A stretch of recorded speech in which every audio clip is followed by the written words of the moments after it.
Welcome, everyone. First of all, congrats on winning the Skool games. Let's give you a round of applause. So, real quick, like why we're here and how today's going to work. So, Skool, the company, the platform, what we really want to do is help you guys earn an income doing what you love. We want to make it simple, we want to make it easy. And most important, I think we actually want to make running an online business fun. And it seems like, using online tools and running a business on the internet with the word fun usually doesn't fit, right?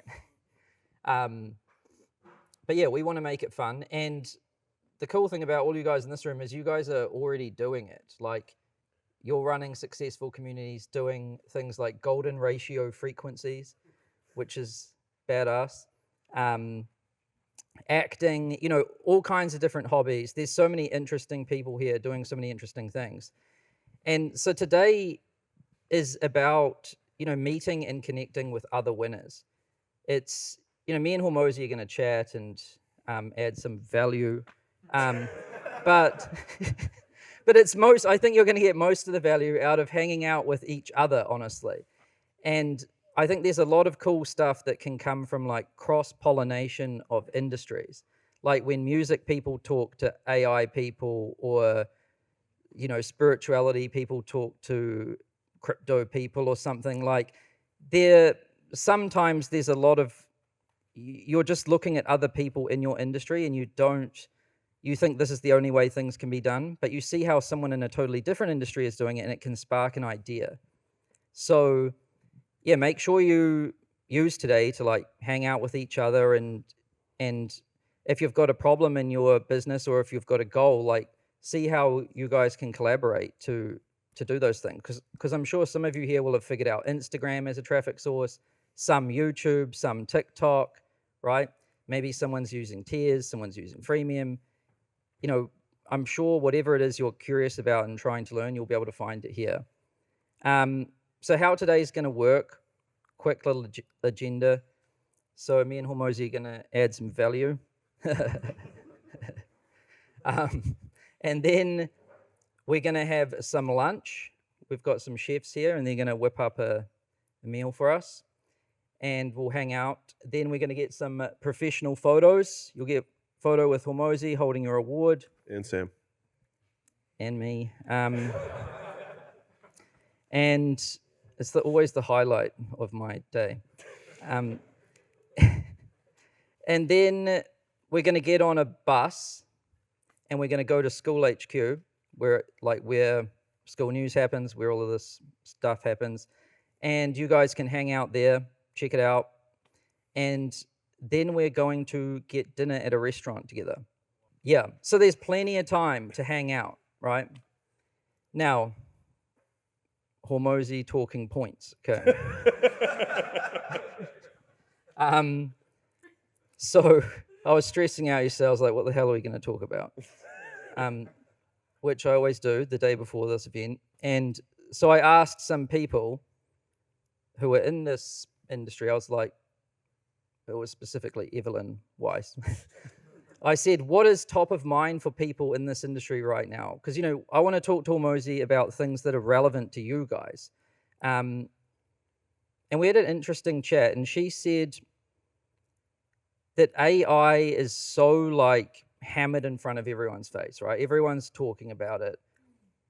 Even like kids' schools are telling the parents about it. Like it's everywhere, and it makes a lot of people feel uncertain about all kinds of different things, right? And specifically, she said, like, when information is like free and infinite with Chat GPT or AI or whatever, what actually has value in this industry? And an interesting example, I asked her to like elaborate a bit, and she said, for example, there was a lot of women in her community that their point of differentiation used to be making a beautiful ebook. Like just being able to get the graphics pretty, or making pretty graphics. Things like that used to give you an edge, right? But now that anyone can kind of produce graphics or PDFs or whatever, like what actually is the value in this world? I'm interested to hear what you have to say, but I will answer first. Um, I think so. First off, just for everyone, information has been free for a very long time. So this is not new. There's this great thing called the internet, and people could search for information, and it was readily available. So what appears to be this like crazy thing, like how could we hide or put information behind a paywall when it's so readily available? I had a professor, one of my favorite professors in college, who said he was a career consultant, and he said, consulting is basically like sitting next to a river with a cup in hand and taking a cup out and then handing it to someone and charging them for it. And I've always remembered that kind of visual. And so a lot of the information component is when there is infinite information, the value is in the selection and curation because no one has the time to consume all of it to figure out what's good. And so at the end of the day, most of the time we were always selling time, a compressed time. Like when you see a year of dating in 10 minutes, it's like it's a time compression. People are like, oh, this is a good deal for my time. And so things that make things faster, things that make things easier, are things that typically people will just aggregate towards. And so removing friction from people's lives will always be something that humans will go towards. Now, AI has done a lot of that for sure, but like there's still value to be given to people by your specific way of doing something. So I'll just say that like big picture, that's number one. The second component is, which might be like teased out from her question, is like what things are valuable. And obviously we're talking school here. So like what things are valuable within the context of community. And so if the things that AI can do will replace things that humans can do over time. I don't think anyone's really arguing that. And so we just have to ask the question, like, what things can humans do that AI can't do? Which that number gets smaller, right? But people in a world that everything is fake will probably crave realness and authenticity more than anything else. And so having a community of real people going through real, struggles and problems, et cetera, and then sharing that, I think will always be valuable. And if anything, more valuable in the future. I mean, fundamentally, like we're making a very big bet on it because we believe that. So that's thing one. Now, underneath of that, it's whatever you teach, there's typically some element of it that's like, here's my way of doing something.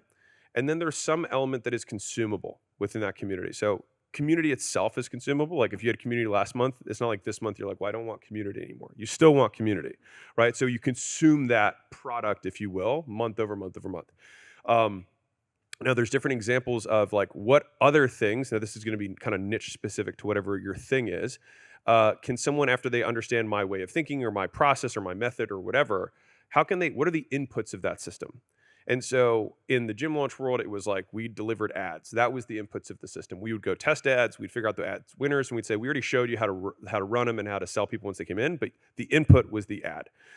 There's a 3D printing community. Their input was they go look at trending products, and they're like, okay, we've already taught you how to go 3D print our way. Here's the trending products for the week or the month. And so people were like, that's consumed because next month they'll be different. There was a wholesale guy who was in here with really good retention. His thing was his team would go search for different homes that were potentially good deals, all the numbers penciled out. And then all people had to do was just go there, and if they walked in and it looked good, then they would buy it. But next week it's going to be different. There's financial guys who do stock pick. You get the idea here. Is that like you have to just think, what is the consumable portion of the value that I can help create? And separate that out from like maybe the one-time component. So some of you guys sell courses, some of you guys sell webinars, things like that, through Skool. And that is a one-time value, which you can charge whatever the relative value is to the person. After that, the value has to be significant. Like typically the value will be smaller because it's only based on what is consumable. And so just making sure that that is priced appropriately, I think will help a lot of people get better retention in your communities. And so, yeah, I think there's tons of stuff that still has value. Like you still have friends. Many of you are married or have spouses, things like that. AI has not replaced that. And I think if anything, like the desire for true humanness will only go up. Like people have never been more lonely in the age of social media.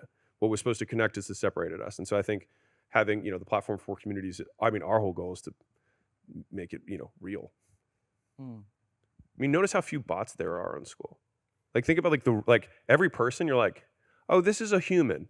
This is a real person, right? Like you look at the other platforms and it's just like, it just looks like, I don't even know what it looks like. Some of these profiles are like, this is PsyOps from Russia. So anyways, and with that, Sam. Yeah, I think it's I always try to simplify things because there's so much information on the internet. Like you could really die trying to just figure out what's going on, right? Like, so I try to like simplify things so I can forget about it and actually move on and build something, right? And so I always think the most important thing is probably talent. And no matter what you do, right? Like how good you are at doing the thing. For example, if your community is about guitar, being able to play the guitar is key, I think. Right? Like, and it sounds silly, but you'd be surprised how many people aren't playing the guitar and are trying to study, who knows what, like Claude code or some crap, right? Like when all they really need to do is just play the damn guitar. And so whatever that is, like getting better at that thing will always give you a return on your investment, right? Like getting better at the thing. And then the others, because the better you are at it, the more authority you're going to have, the better your content's going to be, because it's always about differentiation, right? No matter what platform you're on, you want to stand out. And being good is a great way to stand out. So that's one part. And I actually think that's why Hormozi's like very prominent in this industry, is not because of his understanding of the social algorithms or things like that, right? I don't even think it's his content, although he does produce an enormous amount of it. I think it's actually his real world business results that make you think, okay, I will listen to what he has to say because he's done something and it's proven, right? Yeah. Does that make sense to you guys? I use the acronym WISB, like why should I believe you? And I just have that above, like in our creative room, like so the guys know. It's like we should always be thinking, like everyone comes in with a huge amount of skepticism. They're like everything's fake, everyone's lying. Why should I believe you? And like we have the skateboard group that we have. It's like, well, here's me doing a 1200. Like you could just start with that and be like, anyways, here's how you do an ollie. And so what I found also to kind of piggyback on Sam's point is that we will often look for the jacket that can keep you warm on the tip of Everest and then degrade that down to say, okay, well, it'll probably keep me warm on the way from the car to the door of my house. We look for the car that can go off-roading and all this stuff. And you're like, okay, so if in case it snows, I'll probably be able to get to work. And so sometimes we have to be this, and this is fundamentally how brands are built. Like, why did Red Bull, do a space jump? It's like, okay, well, if that guy can parachute from there, it's like, it'll probably maybe wake me up a little bit when I'm tired. No, but it's like, so these extreme examples are so important to enforce your brands, your authority. So people think, okay, well, if he did that, if that guy vibe coded a $10 million app, he can probably help me automate my email. Yeah. And then the other thing I think is personality. So that I think is going to become more and more and more important the more there is AI, right? Because that's another differentiation point. And people tend to trust and like people who are like them in some way. For example, like women tend to buy from women more often, men from men. And then like even life situations. So younger people might listen to people who are a bit younger, older people who are a bit older, and then like life situations. So if they've got a family or not, or this, you can really leverage your personality too, I think. And I think that the people who do that well, again, like that's another point of differentiation. So I think it's like personality plus talent equals the value, basically. You still have to make the content, but that's what will make the content interesting, I think.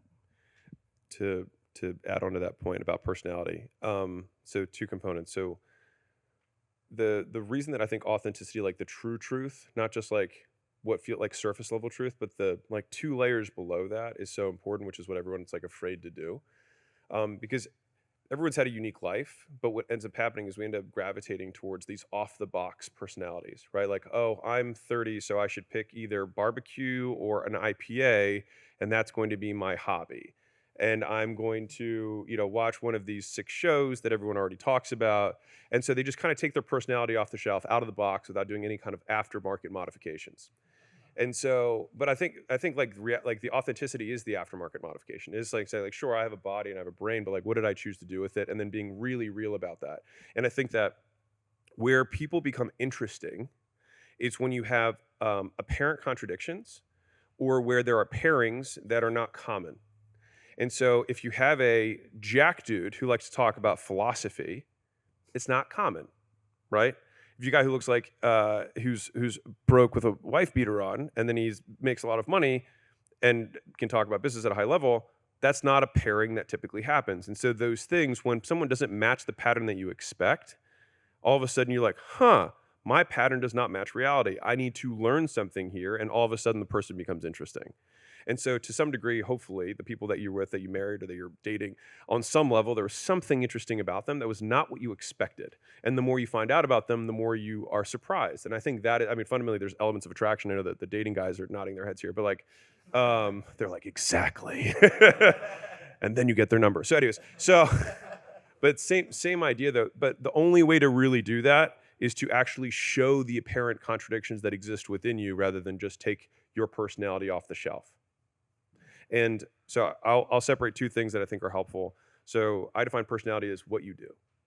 That's all it is. Like, if we're like, this guy, when we describe someone's personalities, we will say, in these conditions, they act this way. They do this stuff. And then it's like, okay, well, how does that ladder to identity? And the reason I think that's important is because we relate a lot of our lives to identity. It's just the label you put on top of the things you do. And that then coordinates your behavior. You're like, well, I'm a runner, and therefore I run. And so even if I don't want to run because I identify as a runner, I'm still going to get up and do it. I'm an entrepreneur, and maybe entrepreneurship to me means I'm willing to suffer and work hard for an extended period of time. And so I'll behave in that way. And so the labels that we ascribe to the behaviors we do matter a ton. But the thing is I'm only bringing this up is that some of you guys have these labels that are off the shelf, and you only do things in accordance to the off the shelf, and wonder why your content looks the same as everyone else's. And in a world of AI is very good at pattern recognition. And so the content that it makes is always typically going to be a regression to the mean.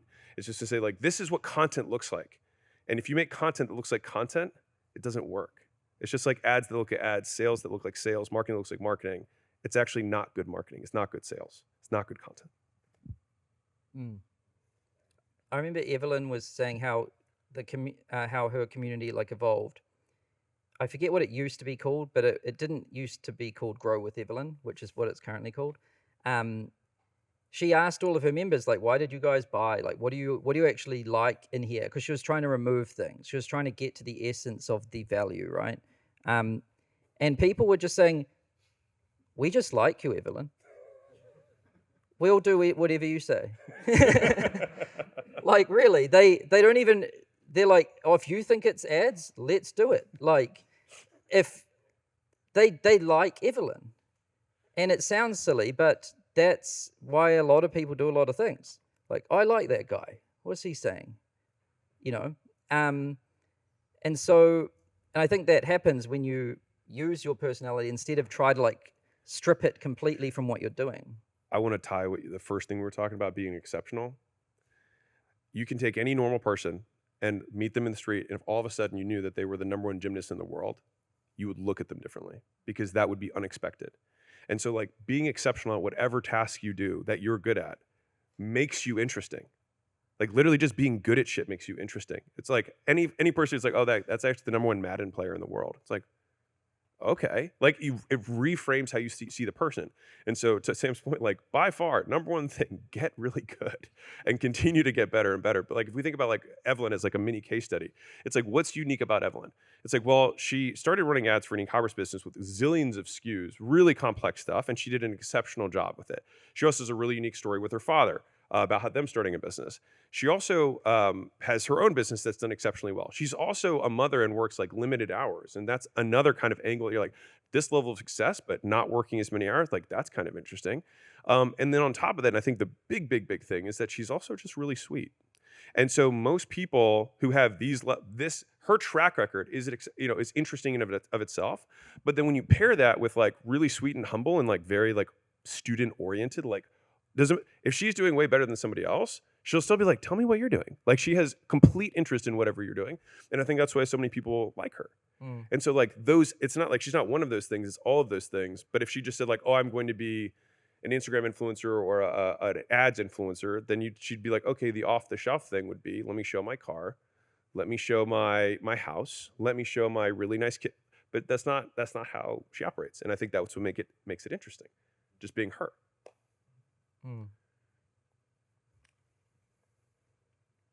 I guess we kind of already answered the second one too. Like, how do you stand out and differentiate? I guess we kind of did. Well, do you think we covered that? Have you got more? If we're going 80-20, getting really good is going to be the number one thing. Like, you could pretty much skip everything else and just be exceptional at it, and that will make you interesting. A good example of this, there's so many people, like, example, Wim Hof, like, he doesn't use the computer, basically, right? Like, his son does it all for him, right? He doesn't know anything about, he might not even know how to log in, right? I hope he's not listening to this. He's like, hey, fuck you, I do know how to log in. I've got a phone. But I'm pretty sure his son, like, understands the social media and all of that, right? And he's like, we should do something like this and post it. And his following is huge and his brand is huge and people love it. But he's just got a personality. He's got a talent, a weird obsession about just breath and cold. Like, who knew that breathing in the cold temperature could be an enormous brand and business? But it is. And he doesn't know anything about the social media or anything. And there's a lot of people like that, actually. And I think that kind of proves that point. Yeah, and I think about guys like Bezos, Elon, etc., like just Bill Gates, whatever. When they make posts, they are not algo hacking. They are not worrying about the format. They're like, did I put a hook that was good enough here? Like, they're not really, but people will still be interested in them because of how unbelievable their accomplishments are. And so the real world will always be the litmus test for what you can get away with online. And so I think that, like, you will always be able to punch up to your weight class. And then typically after that is where everyone gets into trouble. And they think they need another marketing hack or another funnel or another upsell or whatever. But it's like, you just need reality to be so exceptional that people, because if you think about, I have to use both hands here. So if you think about the number of people who could potentially follow your stuff and see you as an authority, you will be able to get everyone who's beneath your level of success. The guy who's done a 1800, which obviously hasn't happened, but like an 1800 flip, he might listen to the 1200 guy. I mean, kind of, but he's not going to be like, oh, I'm gonna pay this dude. Probably not. And so the higher up you go, the higher percentage that you have of that pyramid or the area under the curve of people who can listen to you. But there is a breaking point. This is just my observation, where there's like the top 10% of success. And then like the top 1%. But beyond a certain point, you become the influencer's influencer within your category. Where people, like, I'm just saying, like, what's the real top look like? Is that people who are, quote, other influencers in that space, you are so far ahead of them that they do not see you as a threat. And then at that point, that's when you really solidify the brand that you have. And that can only happen when you have legitimacy that they all respect and say, they tip their hat to it. They're like, I haven't done that, and it's not 2% better than me. It's like it's 10 times bigger than I am. And have you guys ever watched like a video or a podcast, and it's about a topic you're not even interested in or thought about before, like ancient Egypt or Wim Hof talking about breath or something? Have you? And for some reason you're just really engaged. Have you ever done this? Yeah, and I think I like to notice when there's those kinds of things and then go to the comments on YouTube. And I've noticed like a pattern where people say, I don't know. I was watching one of these things recently about this new car that's got an extreme horsepower engine. And I was listening to the lead engineer talk about the decisions he had to make in designing the engine. Very, very weird stuff. But there's like millions of views and the comments are just full of people saying, I don't even like cars that much. I don't even like engines that much. But this man is so passionate about his job that I could watch this for hours. Yeah. Right? And so I think these days, it's so rare to find someone that likes what they do. especially a job, right? Like, how many people do you know that are super passionate about their job? It's really rare. And when someone is passionate about something, it's really magnetic. And that, I think, is another like point of differentiation. It's like when you look at Wim Hof, for example, he's clearly passionate about cold temperatures and holding his breath. And you'll listen to it because he's just so passionate about it. And yeah, I think that's something to always ask yourself, like, what am I passionate about and how can I use that along with your personality and your talent? And I honestly think these things kind of are all interconnected. I think it really starts with the passion because that's what makes you put in the time. And it's the time that makes you get the talent. And then when you're talented, you tend to show more of your personality because you know people are going to accept more because you're good. You know what I mean? Or maybe it's just a self-conscious like confidence thing. But I think you have fewer things to prove. And so you're just more comfortable being like, well, if they don't like me, I still did the 1200 on the track. That doesn't really change anything. And like my advice on giving an ollie is still correct. Yeah. Yeah, like when I was broke, I tried to look like a businessman. But then when I was comfortable with what I could do, I was like, now I can look poor. Yeah. But if you were poor and you look poor and you're trying to teach people how to not be poor, maybe it's not the best. Yeah. Anyway. Well, it's even to that point, it's like when you are poor, dressing well makes you not like everyone else. True, and like, it gives you some confidence. Yeah. Like at least I don't look poor. Yeah. No, it's real, right? And then at a certain point, once you get to the next level, like everyone there can afford a suit, so it no longer is exceptional. And so if anything, you have to be good enough to afford to not have to wear the uniform that everyone else has to wear. And so then you flip back. Yeah. But yeah, I guess my point was like when I did kind of believe more in myself, I was like, maybe I don't need all of these crutches in a way, right? Yeah. Like, yeah. I did the same thing. I mean, have anyone seen the first pictures? They're on the internet. I had a guru who was like, no one's going to take you seriously if you're not wearing a suit. And I just only worn gym shit. And he was like, no one's going to listen to you. And so I did headshots with a suit that I paid a bunch of money for. And then I was like, this sucks. I'm not this guy. Mm. Yeah. It's kind of funny how we both have long hair. Maybe that's the secret. Like Samson. And Wim Hof. Does he have long hair? Yeah. Okay. Wow. Value. Yeah, that's the real value. Okay. What's working right now?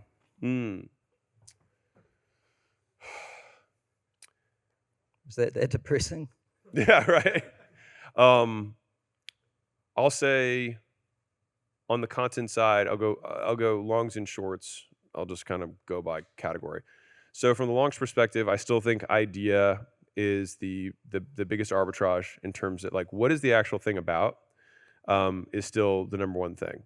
Like what's the unique insight that you have is it trumps the packaging, it trumps the headline. Like if the thing like I love this saying, like you ever heard too big to fail?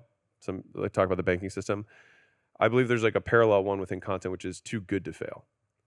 Like if the content is just exceptional, like if you look at the original Peterson clip that went like super viral, it's not like what's the hook and like what's the finish of the production on this thing. It's like a shitty iPhone angled while he's like having a debate with some students, and it's got a gazillion views, right? And so I think the elements that we were talking about earlier in terms of exceptionalism, and to Sam's point about that engineer, I'm like, man, I could just listen to this guy talk about engines all day. It's like peeling back the layers. And so I think about this a lot actually, because it's like, what's the real truth? So I recently did the podcast with Tony Robbins, right? And I think that there's layers, right? And if you peel 2 or 3 layers back, then you get to like the real truth, which is like, yes, as of course, I want to make an impact and I want to help all these people and all that stuff. It's like, I also feel somewhat disconnected from it.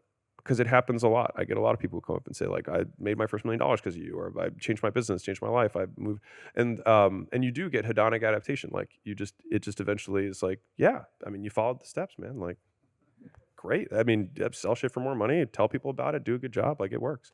But just talking about that, I think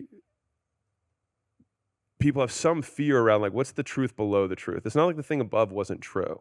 Of course I want to make an impact, but like, what's the next level truth? And maybe even the truth below that. And I think that's where, and that can be the truth I visit like from a philosophical or personal level, but there's also that depth of truth within making content, or that depth of truth in terms of engineering. Like, well, let me tell you what I really had to think about. I really had to think about the airflow versus the, like, and you just get layers and layers deeper and you're like, man, I never thought about that. And you can only get that level of thinking with kind of surface area of time on problem. And so in some ways you can demonstrate your expertise in a given domain based on the level of questions and the depth of the questions you have around it. Like, if you just get into the pickup space, or I don't want to say that, the relationship space, excuse me, into the relationship, they're like, we're artists. So if you get in there, like, and you read a cursory, like your insights are going to be surface level, but it's the 2 or 3 levels underneath of that where you get the kind of the unique insights, where it's like, I've really had some time to think about this when I traveled, and I thought about it in different countries, and I thought about it in different time periods of my life, and you only get that surface area by sitting with some stuff. And I'll say that for me, like, do some of you guys have those moments, like I'll call them inspired moments, because who here makes content as your prime? Okay, most of you guys. So I'm sure there's kind of like 80% of the content you make, you're like, I have to feed the machine, right? Like, what's an interesting thing? I'll feed the machine. But then there's like 20% of the content that you're like, I'm going to curse, but like, I really fuck with this right now. Like, this is very, like, I am actually very, like, not, I think this would be interesting to other people, but like, I am interested in this.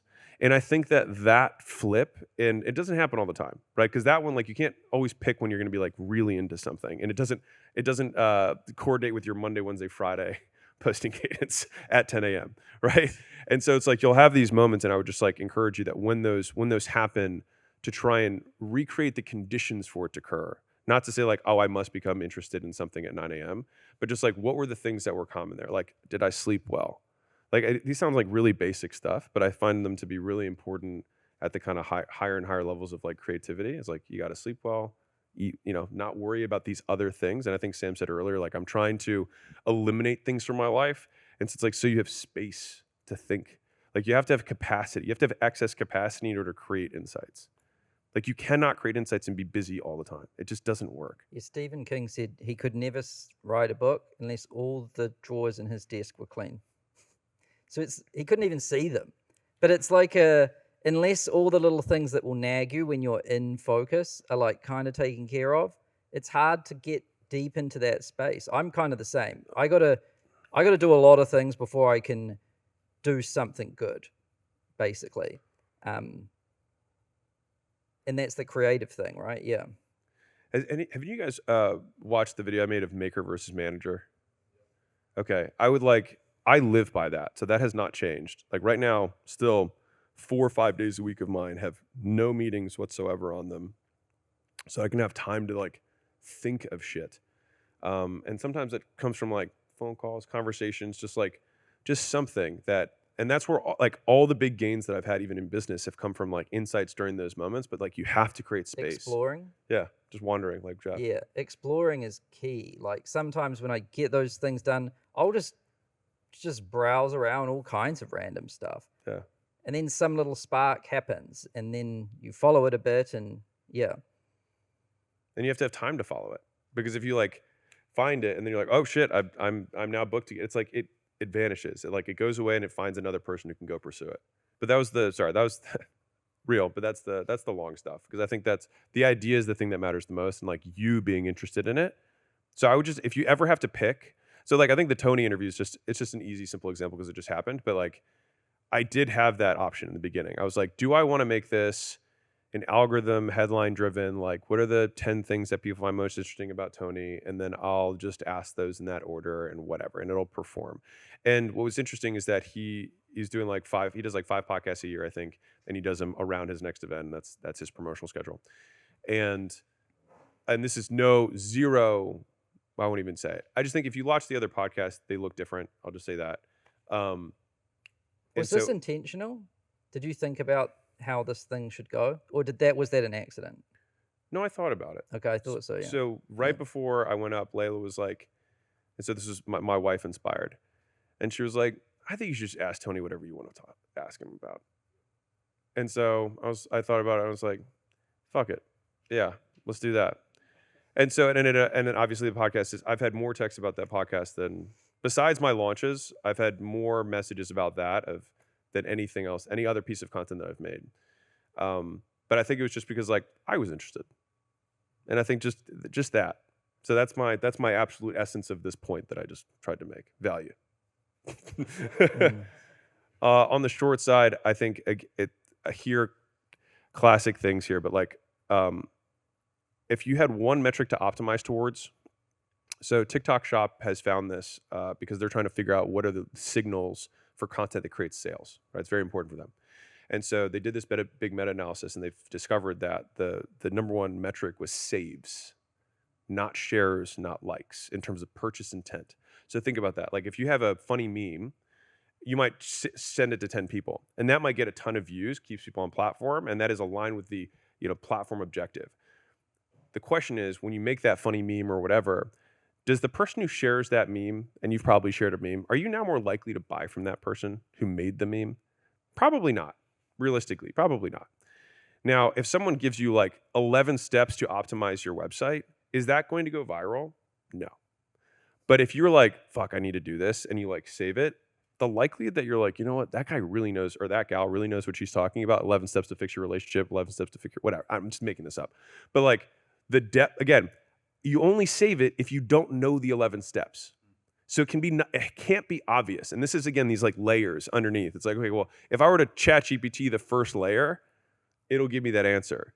And so I can demonstrate that I've had time with this problem. I've dealt with 100 clients or 1,000 clients or whatever, where it's like, yeah, if this were the answer, people would already have had it. So why isn't it working? That's the next level.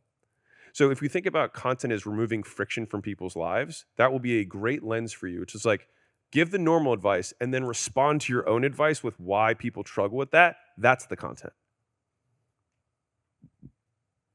Interesting. Do you guys save products before you buy them on anything like Amazon or something? Why don't you just buy them? Not everyone has unlimited Skool money, Sam.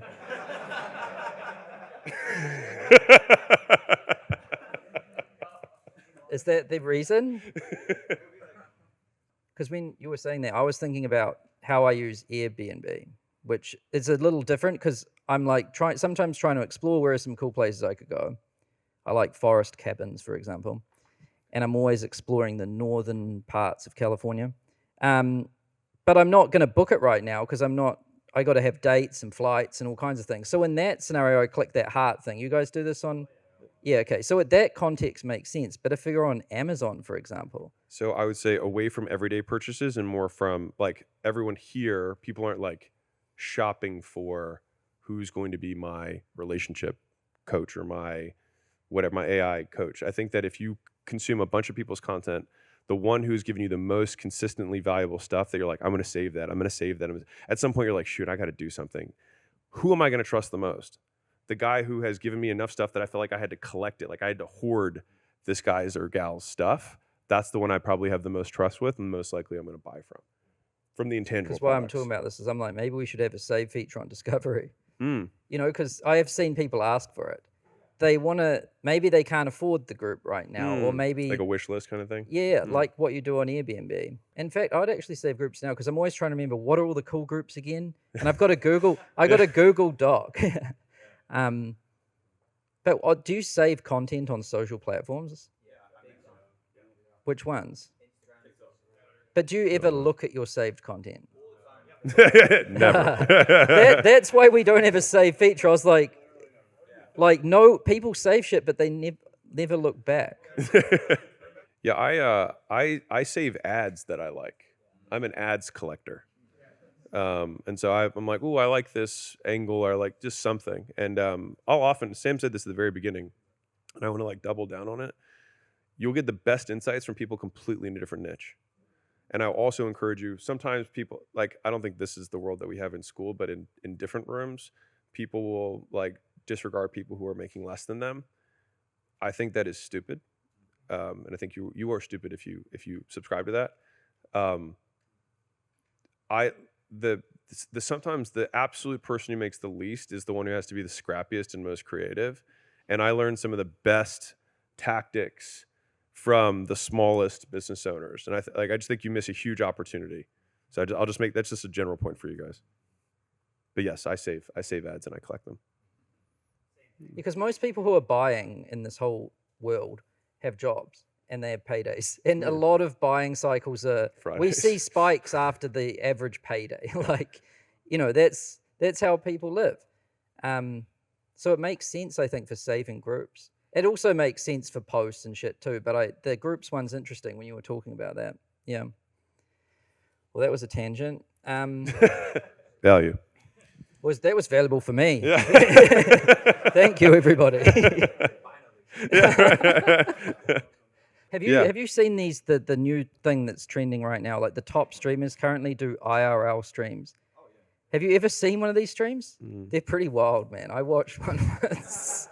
Like I started watching it, and it was this guy going to some guy's house party, and he's like knocking on the door, and the Wi-Fi's cutting in and out, so like the quality's degrading and stuff.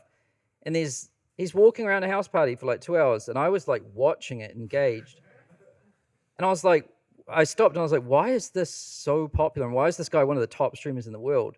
And I realized that like so many, especially the younger generation, they've been at home separated. They aren't going to house parties. They're like extinct. And a lot of Are they? Are house parties extinct? they're more extinct.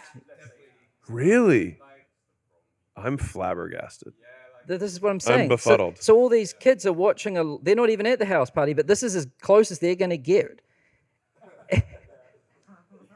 No, and they're like, oh my God, this exists. I'm Like shook right now. IRL streams, I'm telling mean- you, are currently the top streamers do IRL streams, and all they do is normal Live shit. life. Yeah. You got to watch at least one. No, I mean, I At one point, this dude goes into the basement, and it just cuts out. Black screen for 10 minutes. They didn't even edit it. They just uploaded it raw, and it has like 50 million views. And like, yeah. So there's something to Raw dog in talking about life. like the AI stuff and it being perfect. Like, there's something to this. The authenticity, right? I think the big point about live streaming, the thing that I think that people on the internet or humans in general will always optimize towards source of greatest truth, right? And so the content that you put out can be edited. At least right now, no AI can live stream, to my knowledge. I mean, maybe there's some weird stuff, but like for the most part, if there is, it's probably weird. And so like that, in some ways, live streaming is like the last human domain. And so it makes sense that that's going to continue. Like I would 100% bet that that's just going to continue to go up. So yes, I think it's a good idea. I think structuring it so that you can also get some of the clips under, like clip out portions of it to be kind of your long form and short form makes sense. I used to live stream myself sleeping. I did it for 2 years. It was a full-time career, and like the viewers could pay money to fuck with me while I slept. This is Yeah, this is the real. yeah. And it grew crazy. It got to like 1 million followers in a year. And then I did and then I moved to, this was 5 years ago, and then I did IRL streams off the back of it. And whatever the viewers like paid money to do, I just do it, like the Truman Show. And it was like the most fucked up 2 years of my life.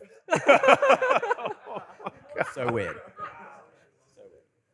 But it's like, it is a huge industry. And like back then, the tech didn't exist for it. And I was like building the backpacks to stream in public. And now it's like taken off as this crazy industry. It's so cool. And honestly, that interview you did with Tony, I don't think it was an interview.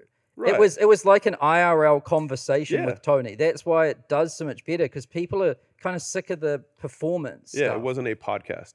You weren't. It didn't feel like you were performing. Yeah. You were just talking to him. Yeah, but it felt real. Yeah. Yeah, and that's really working, I think. Yeah. Who here has creative burnout? Is that a thing? Yeah. He's like, I don't feel like sleeping anymore. He's like, I can do things. So maybe this is a better question then, which is like, how do you filter all the information and what's changing? Because like, do you guys ever feel like things are changing all the time? There's always new things happening, and there's so much information. There's like X, TikTok, all of these platforms. I mean, there's some AI announcement almost every day, and everyone says it's going to like change the world. Do any of you guys feel like overwhelmed with the information and what you should actually listen to and what you should ignore? Is this a thing? Just trying to figure out where we put our attention of emails, live streaming on TikTok, Instagram, YouTube. There's just so many different avenues for us. So maybe that's where the burnout kind It's of less comes about- from, right? Like, yeah. I'm not burnt out on making content. It's burnt out at figuring out where the hell to put it and what's the best lever to pull to get the most ROI. That's the toughest part. Because I kind of feel like a lot of people, especially the beginners, they wake up, they go to their computer or their phone, and their entire workday is trying to just figure out what's happening. Yeah, that's They exactly don't what actually happens. do anything, Yeah. right? And it's not like at the end of the day they figure it out. They leave more confused, and then they do it again, and they do it again, and they do it again, and it just never ends. Is this true? 100%. That's most of my day. It's just trying to figure out where to put it. Like, what the fuck is going on, Yeah. basically? Yeah. Because there's so many options, and then we all listen to him. We're like, oh, I got to put out 450 pieces a day. Not that we actually think that, but it's just sometimes tough to figure out where to actually start and what main thing or two things to focus on. So I think this is a good question for you. How do you deal with like all the things going on and what you should ignore, what you should pay attention to? Yeah, I'm not a huge consumer, to be honest with you. I do one content day a week, and that's kind of it. Saturdays, when I have time, probably like it's probably once a month because I travel sometimes. And so as long as I have a free Saturday, I'll usually do my like 2 interesting things that I want to talk about or think about. And that's what becomes my YouTube videos. I'll text my creative director whenever I have like a thing that I find interesting. So like I woke up this morning and I was like, you know what I hate? I was like, people who have problems for every solution. And so I'll probably make a piece of content on like, avoid these people. So that'll probably be a piece of content. Another one on like just capacity in general. Like you can expand at the rate of your free capacity. And so you cannot seize opportunities when you have no capacity left over. And so it's basically like, how can I purposely build excess capacity into my work life so that these opportunities can get pursued when I see them, right? And so I'll probably make a piece of content on that. So those are the 2 interesting, I'll just give you an example. Like those are the 2 interesting things that I was thinking about this week. And so I was like, that's what I'm going to make my 2 YouTube videos about. So I think it's having the absolute lowest friction way possible, that when you have an interesting thought, that it doesn't just flutter away, and that you can send it, and then you have a dedicated time where you can beef it out. And then for me, the recording session is just like, I mean, to be fair, I have a team now, but like, even when I didn't have a team, I paid vendors to just do the editing. So I've been a big like hero session guy. Some people don't like that. Like Layla does not like doing sit down 10 hours of recording. She hates it. She would rather just do like 2 hours twice a week or something. Like she'd rather just have it spread out more. Honestly, she just doesn't do it as much because she doesn't give a shit. But like, yeah, that's how I do it. Is have very low friction in terms of ideas, like the idea being captured. Have a period of time that you can beef it out to make sure that it's full, and then production. I like to do it all at once because I get in kind of like that flow, and then I just want to rip the whole day. And I kind of give myself complete permission that day I will accomplish nothing besides recording this content. That's it. Does your team help you with structuring the idea, or do you do like talking points or something like that? I'll have my points that I want. The thing that they'll usually do is like, here's 3 headlines we're thinking about. Which one do you like? And so I'll be like, I like that one, or all 3 of these suck. And and then the intro, they'll have 2 or 3 ideas for the intro of like, which of these do you like? And then I'll basically pick one headline, one intro, and then the rest of it is just talk. I don't like scripts, so just the bullets. Yeah. Bullets are the best. That's what I got here. They're just bullets. Actually, there's a That's how we do teleprompter back. school news. Yeah, there's a teleprompter back here that Sam and I have been reading on. Oh shit, I'm reading it. Bananas. If I had to script things, I would have quit a long time ago. It sucks. I hate teleprompter stuff. a long time ago. I use a teleprompter, but with the bullets. Do you use teleprompter for ads or not really? So with ads, more so because a lot of the ad is the hook anyway. Like if you think about like how long the ad is, if you run like a 15-second ad, it's basically hook 3 points. Like the bullets are like there's not a lot of room. You know what I mean? And so yeah, it's easier for that stuff, and they're even more formulaic in my opinion. You know, Let me talk about that though, because I want to pick because this might be the biggest inference that you guys might have. Who here runs ads? oh wow. Wow. What the fuck? What's going on here? Yeah. Wow. Okay. Well, then y'all will love what I'm about to share with you. Okay. Wait, on what platform first? Hold on a second. Yeah. No, this is good. I'm hot and Meta, bothered. all of you are, Meta and YouTube. Yeah. this is the unique group. Yeah, it was really interesting. Yeah. Okay. You guys will absolutely love this. Okay. Whew. I'm excited. I'm interested in this. So, I believe that the future of media between paid and content has completely merged. Like we have reached the singularity of that now. It's done. Like that's not like going to happen. It's already happened. It's here. And so my paid team and my media team they're one. And so what we have found to be like what's working now, right? The stuff that's working hot right now. Here's the crazy part.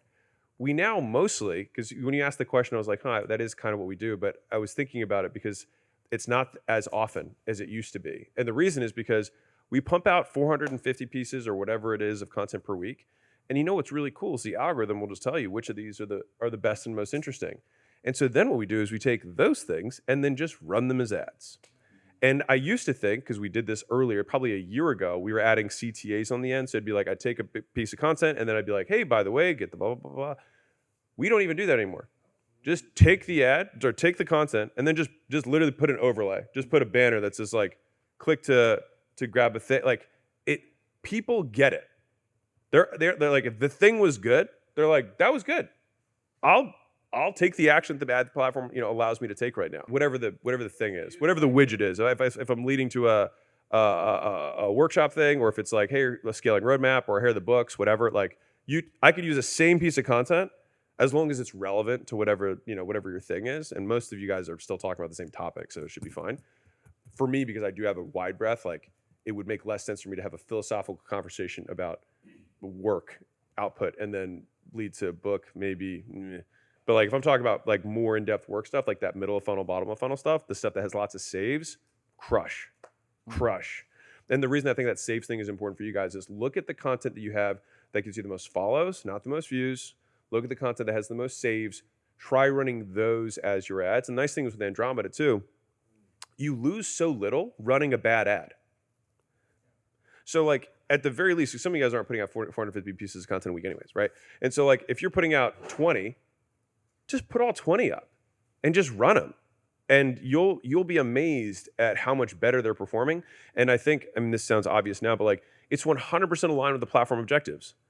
Like a perfect platform would have no ads, right? And so if you can make all of your ads look like content, the platform loves you. Right, that's nirvana for them, is if the world can just have no ads on Meta or Instagram or TikTok or whatever, because like as long as there's purchase intent, which we know that content creates purchase intent, that's why everyone's here. So we know that, and we just didn't combine the two.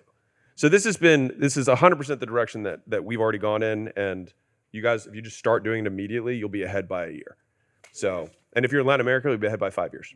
So you just take your best reels, for example, Yes. and you just write a banner with a CTA Yes. for them to download a lead Yes. magnet. Click the thing to get the Do thing. you know what's interesting? Awesome. We tried the reverse of that. Yeah. We took our best ads and posted them as content, and it didn't work. Oh,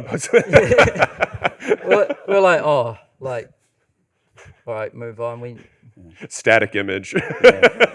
haven't made a piece of content since then. Well, I think part of that might be bottom/middle of funnel stuff. Like the one thing that ads give you, right, that organic won't, is that it'll give you reach, right? You pay for the reach. Like that's the trade. Like they wouldn't normally boost this because it's not good enough content to get displayed because it's more right hooky, right? And so you have to pay the platform to do it. If it's good enough, it's valuable enough on its own, they'll distribute it for free.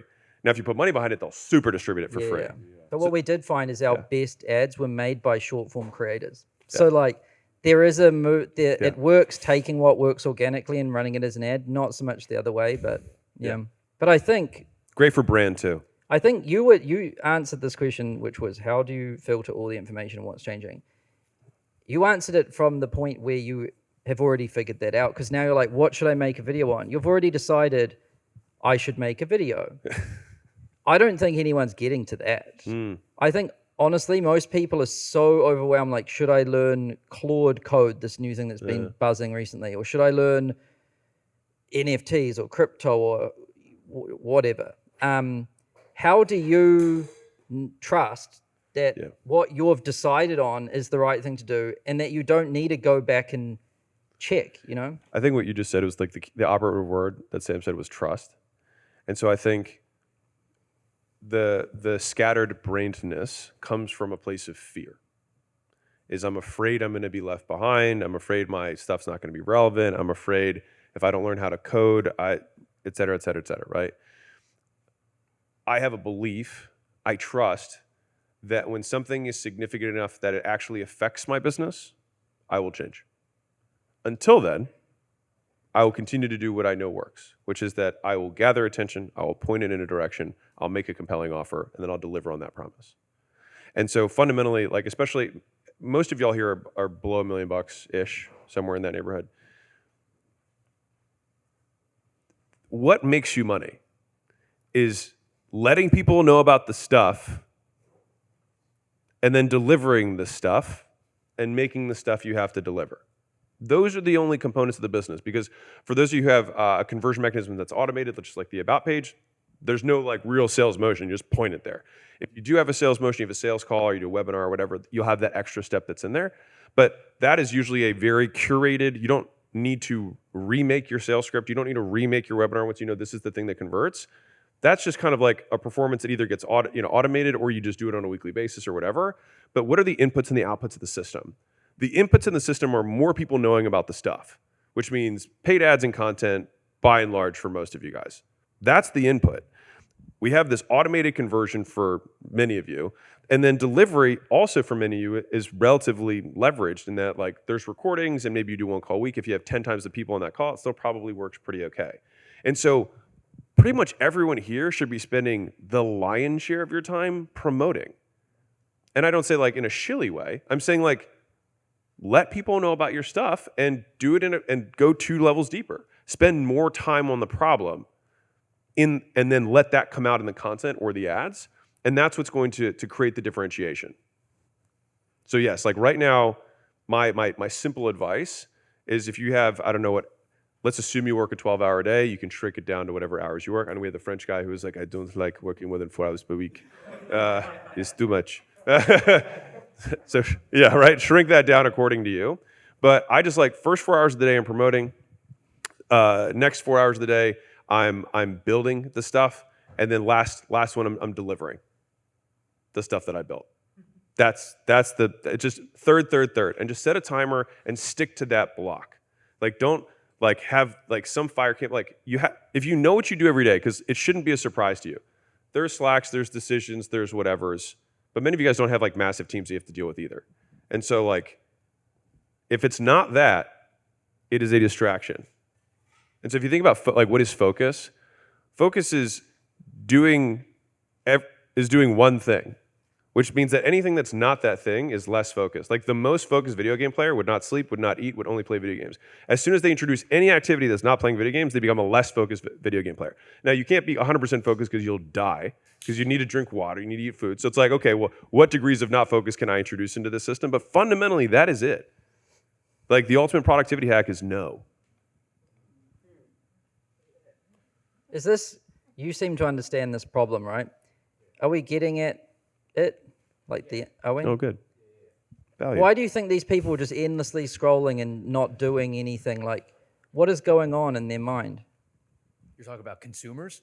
Just, you seem to know what we're talking about. Like, people do this. They're trying to figure out what's going on, what should I do, and they never quite figure it out because every day it changes, right? Right.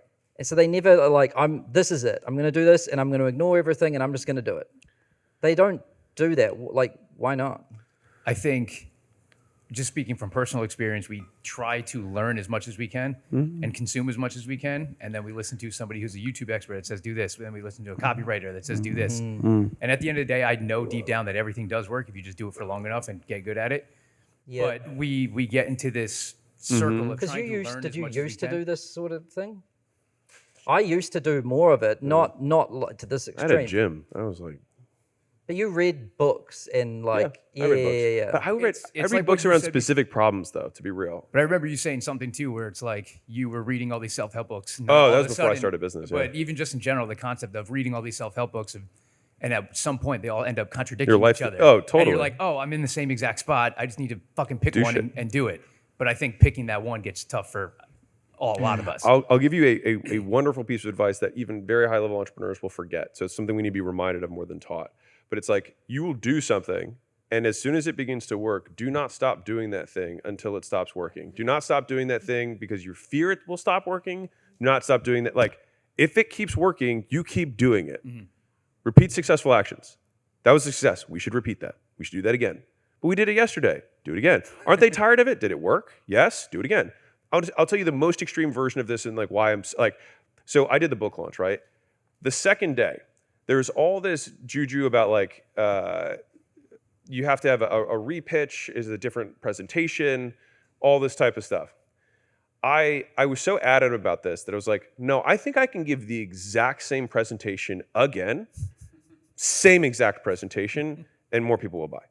Because I believe that it is about asking again, more like it worked, so I will do it again.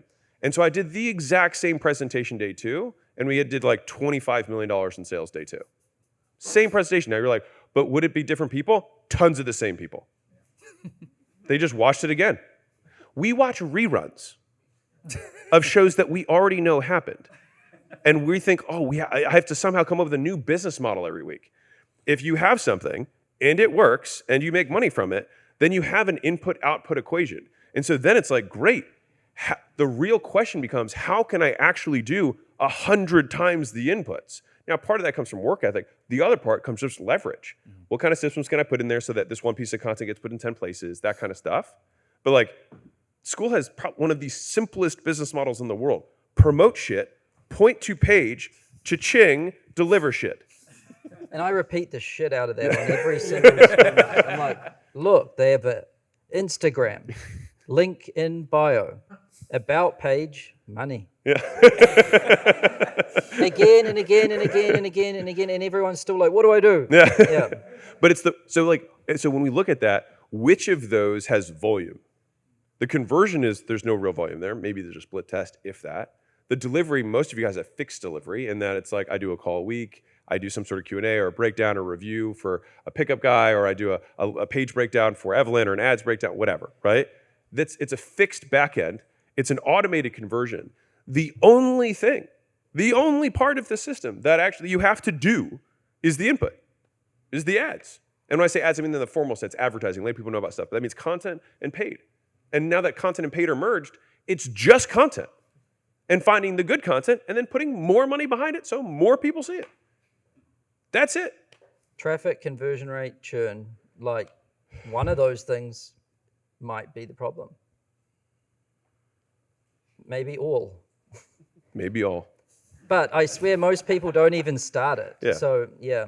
But we've talked a bit about this too. It's like maybe this term for it is too nerdy, but like first-party data. Because I was telling Hormozi once in one of our calls that I was like, shit, I don't even know when the last time I read a book was. Yeah. It was like 2 years ago, which seems crazy, right? But we know as younger, and I didn't know what was going on, I would read a lot, and I would take a lot of courses. I would consume a lot.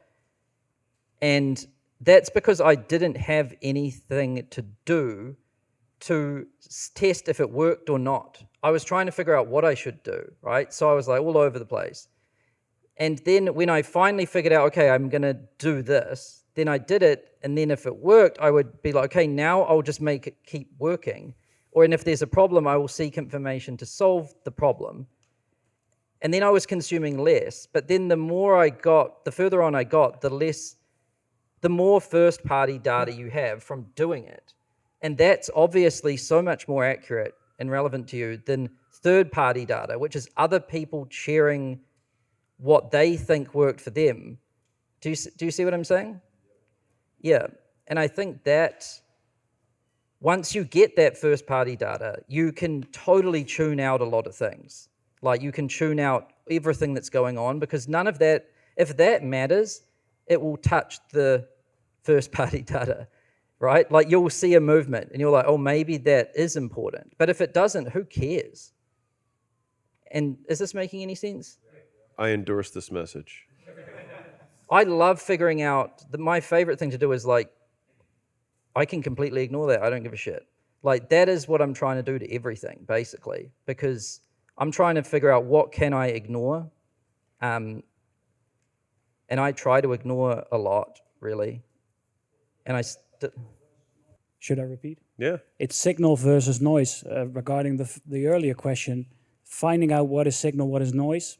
And once you get more first-party data, the signal becomes stronger, the noise becomes smaller, right? Yeah, you'll do stuff, and then Exactly. either your conversion rate will be a problem, and then you consume a YouTube video about conversion rates, and you're like, okay, that gives me like 6 things to try. And until you try those 6 things, there's really no point in consuming more stuff, because you just need to try the 6 things. And I will say, Layla says this a lot, which is just like a great reminder for me. She's like, don't change things when a solution is on the way. So like, we'll be mid split test on a price thing and be like, man, our churn is a problem. It's like, we're running the test right now. So why should change? It's like, dude, we're mid-flight. Like, until we land the plane, if we change mid-flight, everyone dies. It was a complete waste. And so some things just take time. Is that you just have to let a certain number of repetitions, certain number of posts, certain number of whatever occur, so you can actually get feedback on that data, which I think is the second. Once you get into the first-party world, that becomes the next issue. Is like, you want to try too many things, even with the data that you have. And then that's where strategy becomes important, because strategy is prioritization of resources, right? And so you have 20, how big, the Skool list of like things that we can do with the platform is very long. there's 2,000 new ones each day. Yeah. From you guys, thank you. And so you have to pick. And so that, to be fair, like that at the absolute core, in my opinion, is the core of entrepreneurship, is being able to choose. I have these very limited resources in time, money, energy, and there's 100 things I can do, but which of these 100 things that if I were to implement has the highest likelihood of yielding the biggest outcome? For most people, you don't have enough data for it to even make sense. Like, ask again? That's why it's not a feature in Skool, by the way. You are not going to implement A/B testing for About page? It's just not worth it, because we see how much traffic most people get, and we see how schizophrenic their behavior is. And we see people think that their About page change bombed after 5 clicks, right? Like, and they change it 4 times in a day with like 20 clicks. And I'm like, and they want to A/B test it. I'm like, no. Like, you need to leave it alone for at least a week with your amount of traffic, right? And I've got this method I use, and I still use it internally at Skool. We don't even run a lot of A/B tests, and we've got a shitload of traffic, right? I call it cowboy testing. And I just change it and watch the number to see if it goes up or down. And a lot of the time, I can get away with that shit. When it's more sensitive, like very sensitive, I'll run an A/B test and properly set it up. And I'm still continuously amazed at how hard it is to make something that can beat the control. That I think most people don't really understand the actual underlying mechanics of an A/B test. And if you don't understand that, you're just going to create more noise. We ran 16 A/B tests on the Skool games. 14 of them lost. I'll put it this way. This is another way to look at it, right? So we've got the sign-up page for Skool. We send an enormous amount of traffic to that page. So it's obviously very important. We've tried so hard to like make it better. Most of the time we make it worse in an A/B test, right? However, if we try a different random creative on Meta, it can work 5 times better. So like the leverage in the creative is so much more powerful than the leverage on the page. It's insane. I think, okay, I want to continue down this. The earlier on in the funnel that you are, the bigger the leverage is in terms of the throughput. So if you change your CTRs on your ads from 1% to 2%, you double the whole business. You're probably not going to double the conversion of your page. It's just very unlikely. You might get a 10 or 20% lift, maybe if it's a really good, improvement. But the crazy part is like you absolutely can get a double or a triple in CTR on the ad side. And that can get paired with, if it's a really good creative, you might get double or triple the conversion rate, and your CPMs might be 1/6 of what they are. And so all of a sudden you have an 18x improvement, and there's just nothing down funnel that gets you that kind of gain, besides maybe a 10x or 20x in price or something like that. But like for the actual mechanics, it's very rare. And so like these are the biggest levers in the business. They're going to be price all the way at the end, because you can make that kind of change. And then the pure volume of creative on the front. Most people don't have about page conversion problems. It's what we see is they mostly need more traffic or they need a fixed churn. Yeah. But if your about page doesn't convert, you do have an about page problem, and that is possible. For example, we had monthly subscription, which is $9, and then we added premium, and it was only a yearly price for $77, and our conversion to yearly rate was like 20%, and then we add VIP, which was $249 per year, and we thought that we're gonna increase the RPU, but our premium conversion rate dropped to 5% because we added third tier. So my point was like I want to test like different types of about page. So one of them like just normal and premium, and the second one is just for VIP, for example. Can you cowboy test it? I think he just did. Yes, you know what works better? No, I mean, if I get 2 tires, the conversion to premium is really high. But if I run 3 tires, so the conversion to premium is not so good. So which one works better? The first one, but I already got a lot of VIP people in the group, right? Maybe do the first one? So what should I do with the people who already bought the VIP for yearly? I don't know. Keep him or cancel him, whatever you want.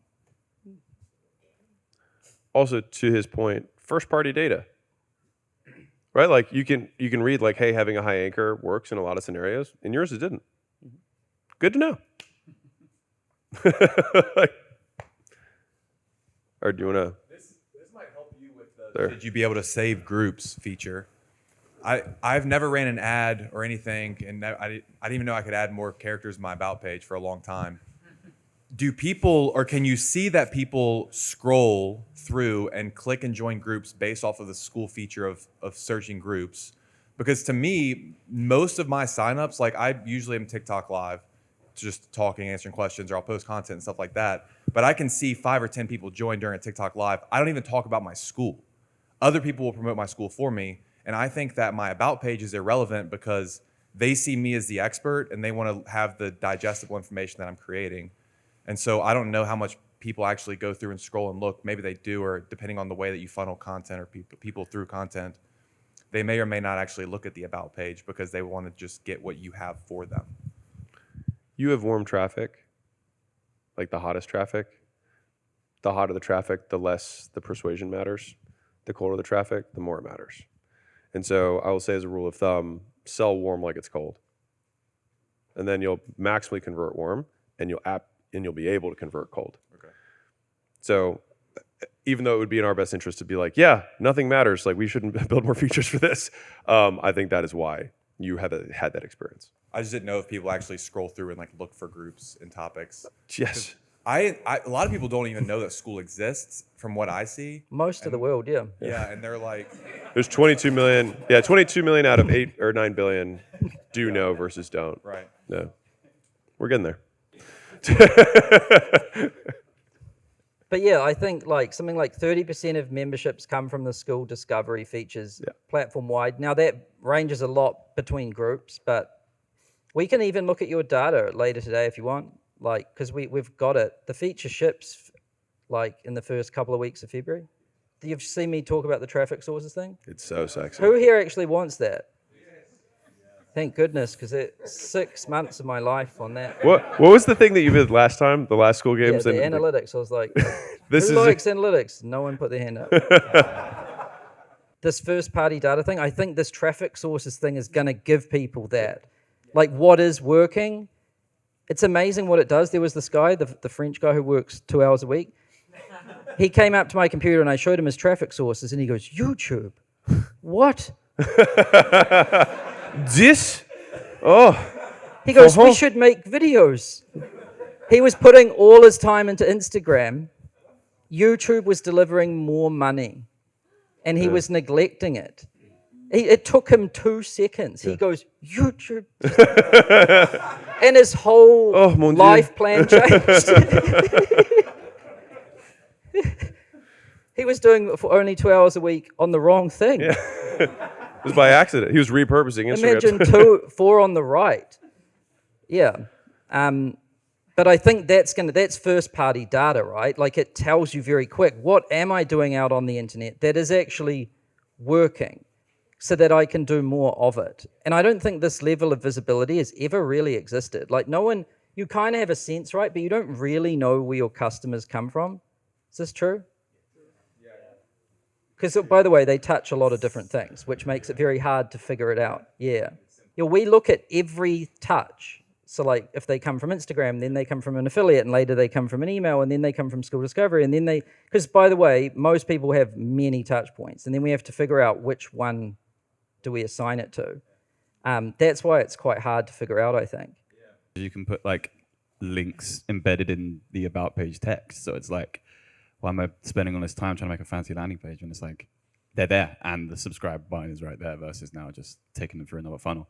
But like on the point of like traffic, and I think you're talking about the overwhelm that people have with like loads of different things that come through. I don't think it actually changes that much. I just think a lot of people don't spend enough time on one platform to actually know how it works. So like I just picked the one that I liked the most, that I used the most. And I was just, when people were all telling me TikTok, you can only do like shorts on it and it's not going to work. No, you can do like 10-minute videos. It just targets people who want to watch 10-minute videos. Brilliant. And want to watch long ones. I use this method a lot. Like even down to the decision of like, should I start Skool or not? Like, could I figure out the answer to that by browsing TikTok? No, they should. Probably not. So I do use this a lot. It's like, I believe that this is the right thing to do. Yeah. And I'm going to just do it. And if it doesn't work, I don't even care. Yeah. I have to have that mentality because like sometimes you need that, just blind faith in a way, right? Because it gives you some permission to kind of ignore the noise. Yeah. And same, we do that now with Skool News. I'm like, I'm not going to do any content. I'll just make one video a week and I'll put it on YouTube because I like YouTube and I hate everything else. And that's all I'm going to do. Although recently Hormozi persuaded me to send some emails. So we send one a week. And that is my limit. But yeah, that just shutting it out, being like, what am I going to do and just commit to it? Yeah. It gives you it takes a lot of weight off your shoulders. You're like, I'm not going to be a TikToker. I'm not going to be a whatever. Yeah. Is that useful? I want to piggyback on one thing, which is for the, however many thousand people who watch this, who are in the Skool community, who by the time traffic comes out, we won't have another one of these until after it's been out for a minute. But I don't want, so one, if you have the French guy scenario where you're like, oh mon Dieu, I thought it was, Instagram, it's actually the YouTube. That's an easy win, right? Where people will make a mistake is where they're looking at a bottom of funnel conversion versus something that is more top of funnel for them and think, I should stop doing top of funnel stuff in order to do more bottom of funnel. So like, for example, email is a high conversion platform. If I said, I'm going to stop making content and only do emails, it's like, well, that's not going to work forever. Like that'll quickly decay until you get more people on. So just make sure, so that's like, this is partially for anybody who's at home to not kill their business. Make sure that you do not stop doing the first thing that where people discover you. Like, how do you expand? It's where people discover you. The rest of it is optimization. Like, more people find out about you, and then middle, bottom, click, conversion rate, all of that is all about efficiency of converting the eyeball. But you can't stop the de novo, the like, how does somebody who doesn't know who I am find out about me? Like, that is That is the front of what your input should go into. And if you want to be the best, you have to do all of it, which is what you're doing. But you don't have to do everything to make a living. I think that's where people go wrong. To take over the world, yes, but to make enough money to do what you love, you don't. Oh my God, no. Yeah. In fact, you will hate it if you probably do try to do everything. Oh, yeah. There's a lady I know who's a 6,000 person following, who only talks about how registered dietitians can better bill insurance. That's her only content. She doesn't talk about the work of registered dietitians, about food. She's just like, by the way, if you do this code, you can bill an extra that. That's her content. She has 6,000 followers. She makes $1 million a year. 6,000. Yeah. I'll bet you of the 6,000, like 5,995 are registered dietitians who want to learn how to bill more, and 5 are her husband and kids. Because I was like, I have no interest in this content.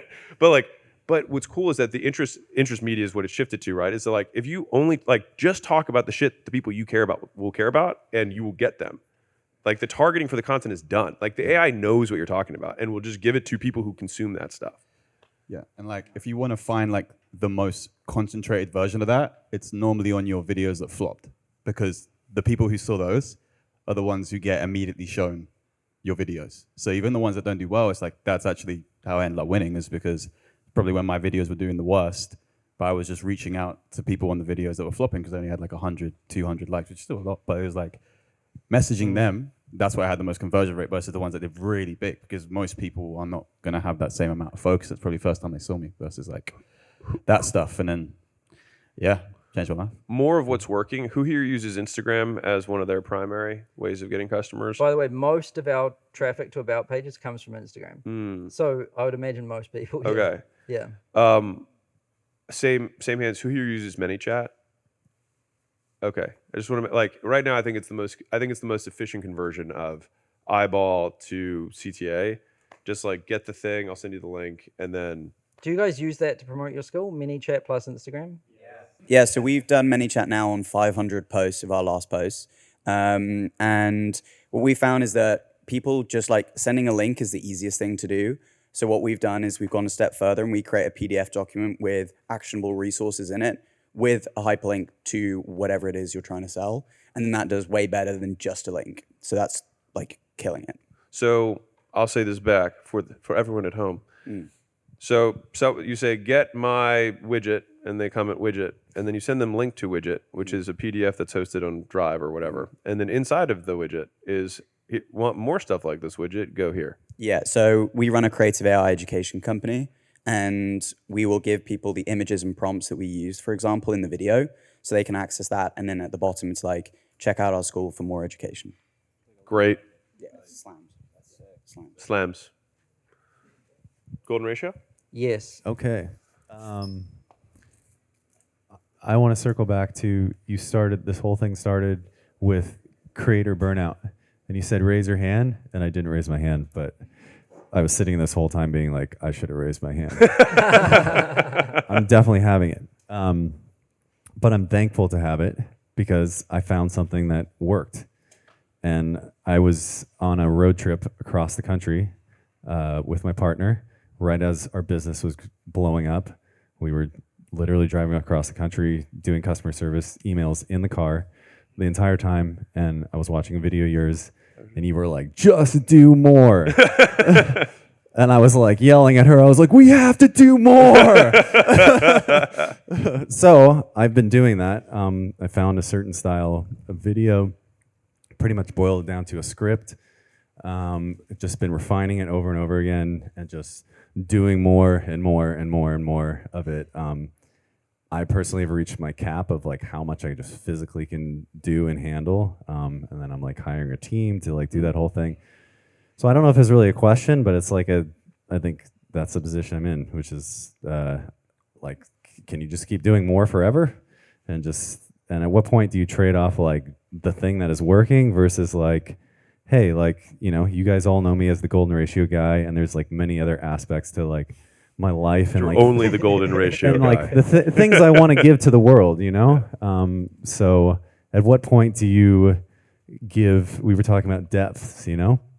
What point do you go in and you have, a Tony Robbins style thing, and you give them deeper parts of yourself? Like, I don't know how, you guys decide on your journey, and how do I do just more versus like, okay, I literally can't do more, but I need to do more of something else now, kind of thing. I think giving yourself outlets for that is really valuable. So it's kind of like, I think, Google did this whole math proving of this, but like 70-20-10. But like 70% of the stuff you do is repeating successful actions. We know that this thing works, but I think having the 10 and the 20 buckets long-term are really important. And so the 20% are like, what are the adjacent things? And the 10 is just moonshot. It's just crazy shit that I feel like doing that just has nothing to do with the core. But I think that's where a lot of the big discoveries come up, because right now you found that thing, right? And so the easiest analogy that I've come up with, maybe I'll come up with a better one, but like, imagine you have all the variables of creating content as bricks on the floor, right? And if I were to do if I were to run a refresh format where it just randomly puts them on the floor again in a random selection, I would have to hit refresh a lot of times until it becomes a building, right? And so whenever you like bottle lightning, the first thing that actually works is like you actually hit it enough times that it like, boom, here's a building. And you're like, oh my God. And if you hit refresh again, try something new, the likelihood that then goes into a bigger building is very small, right? And so you have this thing, but you would like to have a second pillar, of content. But but if you stop making money, you won't be able to do this at all, right? And so I think having that 20% that's like, okay, what's 1 degree? And that keeps your creative juice alive. And then the 10% that's just wild shit gives you enough breathing room. There is the reality that like the market does matter, right? Like there are many parts of you, not you, all of us, right? And the market will care about what it cares about. And it will tell you that. It doesn't mean that we won't do it. It just means that we might not expect a return on it. And the return might not be monetary. It might be non-monetary. And as long as you're okay with non-monetary returns, as in like, this improves my life, I see that as just as good, if not better. How do you correlate that with the idea of potential burnout, of just doing more forever? So I actually think what happens is that if you add those 20 and 10s, you will do more because you'll do it longer. And so your total volume will actually go up, because not on a weekly basis, but on like the next 5 years basis, because you didn't want to stop. So like there is the Mr. Beast version of this, which is just like care nothing about yourself and just absolute pain. And that path will get you the fastest, biggest results, with the caveat of like, how long can you take it? Right. And it's very tempting. Yeah. But yeah. Okay. Yeah. That makes sense. Sweet. Kind of inspires a question for me. Like myself, like many other people here, I'm kind of a subject matter expert. Like people know me as the Tinder guy. And I'm somewhat of an expert. I'm somewhat of an expert. That was the best brag. Just like a humble brag here, but wasn't that humble. But in my opinion, like I have so much conviction in what I do. Like in the dating space, I think online dating is like the biggest cheat code for men on earth. And a lot of my competitors, they might talk a little bit of shit about it, or maybe they say like, oh yeah, I use a little online dating, a little day game, a little night game. In my opinion, everything else is a waste of time, and this is like the most efficient date funnel. But my audience just knows me as the Tinder guy. Like if they need a dating tip for Tinder, they'll come to me for that. And it's very like surface level, like information, educational content, which is good for a Skool community. It gets me to the Skool games. But I've seen some of the biggest creators and the biggest people in the education space aren't just subject matter experts. They're cult leaders. How do you build a cult-like following to get your audience to have as much conviction as you do? Like Alex, you have people dressing as you for Halloween. Yeah. How do I get that, bro? Yeah. How do we get to that level? Is that true? Yeah. There's a lot. There's a lot. I think the Halloween thing is, as a separate comment, is that I wear the same thing. And so it actually it'd be very difficult to dress as many creators because they don't just dress in a distinctive style, so no one would know. I've never seen you in jeans before. I know. It's huge change. Just, I told Layla, because I walked in jeans for the first time in a long time into the office, and like all the ladies were like, Alex, you should keep wearing jeans. And I was like, you really want to get to the point where you've set the bar so low that they're like, he's wearing jeans. Look at this guy. And I was like, well, I showered yesterday. That's first party data. Yeah, first party data, exactly. But also, you recently changed something a little bit about what you're doing too. I noticed that one of the easiest ways when I'm trying to change is to change something like my hair or what I wear or whatever, or your routine. But it's also, I've noticed, very good to keep it somewhat consistent because people pick up on that stuff. About the cult thing, I think if you just repeat the same thing a lot and you stick to it, then people start to realize that this is the thing, and the whole like community forms around it basically. And you have the same things you repeat again and again, right? Apple has like a cult kind of too, and this, for example, like in schoolers, we've got the cat, right? People like that. Some people get the school games tattoo. But it takes a long time of repeating the same thing and being very passionate about it and sticking to it for other people to like want to wear it too, if that makes sense.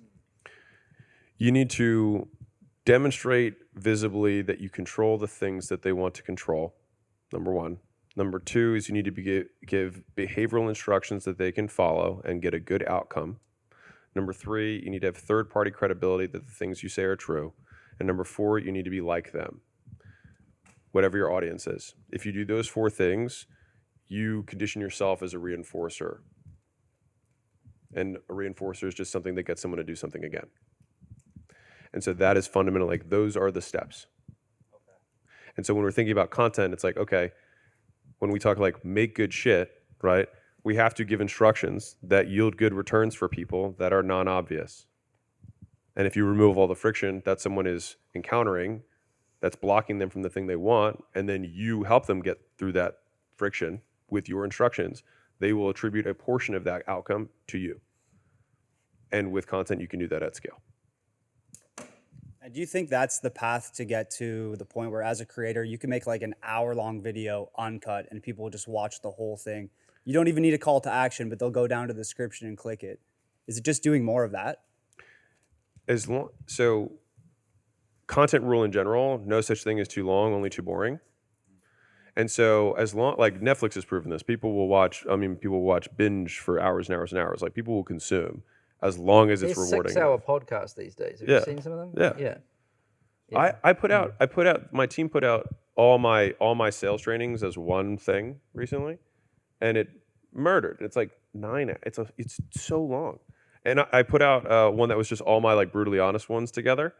And I had a friend of mine who's very successful, and he was like, "Oh, I just listened to that." I was like, "Bro, it was 8.5 hours," and he was like, "I had a long trip." And he was like, "It was just nice to have in the background." And so, as long as the content is reinforcing for the audience, which gets them to continue to consume it, they will. But I think a lot of that though is that you do get more leeway as you condition yourself as a reinforcer, where people will start consuming it because of you, because they have a long history of you having helped them. Rather than, like, it starts with the content. Because you have when someone doesn't know who you are, the only thing you have to add value is the stuff in the video. Eventually, you become a portion of the value that they've created through following your direction. Like Martha Stewart had a cult. Yeah. Why did she have a cult? It's like, I've just studied her because I think she's really interesting. She literally gave recipes. She gave, day after day, she gave recipes that people followed and got a good outcome. And she would make lasagna, and the people who cared the most about that lady or guy, I'm thinking of a small percentage of the audience, they made lasagna her way, and they're like, "Mom, this is great." And that "Mom, this is great," a portion of that got credited to Martha. And you do that for a long period of time. There's a lot of, man, Martha's changed my life. And she has, because she educated. She changed behavior. How much of an aspect do you think like going to war is in creating a cult-like following? Going to war? Yeah. So I've read like a lot of like history books and things like that, and it seems like some of the greatest people who had a cult-like following had an enemy and created an us versus them kind of dynamic. Yeah. But you both have a cult following, and to all the content I've seen, I haven't really seen you like go to war with anyone. Yeah, like I think that's kind of bad advice, honestly. Because it's not good. It's kind of negative if you think about it, right? Yeah. And it's putting a lot of focus on something else. Yeah. I think that if to translate the enemy portion into something that's maybe more palatable is that I think that an enemy of schools would be spending all day doing stuff you hate. Yeah. That Well, would be the f- enemy yeah, for the movement of school, which Fun is is our thing, and yeah. simplicity. So complexity and not fun is our enemy. But we're 100%. not pointing at a dude and being like, that guy. You know, like, But like Yeah. so I think it doesn't have to be a person. Not at all. I think you could or there a are- company. I think yeah. that's another mistake. Yeah, I It could think just be like schools of thought that you Yeah, differ from, right? 100%. Something like that. yeah, I'm for not victimhood. I'm for being willing to do more than your And competition. I'm also not trying to start a cult either. Yeah. Like, I don't think Steve Jobs was either. He was just trying to make the best Nor computer in was the I. world. to be clear. Just kind of habit. Well, Steve Jobs wanted to make the best computer in the world. And part of that was not having to think about what clothes he was wearing, which is how the jeans and you're kind of getting there. I know. And the turtleneck. It wasn't he was trying to have that as a style. It was just he didn't care. And it was the computer that was the main thing. And that's why I wear the same shit. One, because it's comfortable. And two, I don't have to think about it. So I can make the best platform, right? You're probably the same. It's not 100%. actually trying to create a character or anything, but it works because it's so consistent. The I think. consistency is Yeah. a big part of it. Okay. But yeah, like you don't want a cult. You want people who you have provided value to, who believe that you will provide value to them in the future, and as a result, they adhere to your suggestions. And like go to bat for me too. Like I want to be so valuable to people and make such an impact that like if people are talking crap in the comments, they come to bat and be like, no, Hunter's the guy, bro. He knows what he's talking about. Like that's really the reason behind my question. Not like I'm some narcissist wanting to create some cult and go down to an island and drink beer later. My But yeah, goodness. More good shit that helps people do the stuff they want. There's a lot of negative stuff in how you view it. I can tell by the language. Like, even the reason you want a cult is just so that they can go to war for you in the comments. Yeah, Right? that'd Like, be great. That'd be You great. got to think about it in a different way, I think. Like, you should want to make the best thing, basically. And if you do that, a community will form around it and they will be super passionate and they will want to help. Elon hasn't tried to build a cult, but like Tesla and his products have a cult-like following. Yeah, and it's just his commitment to the thing. I don't think I would have the brand I have without the books. I think the books, people could use them and then they change their life and then they're like, holy shit, this is great. But like the core part is like, what percentage of people's lives can I actually impact?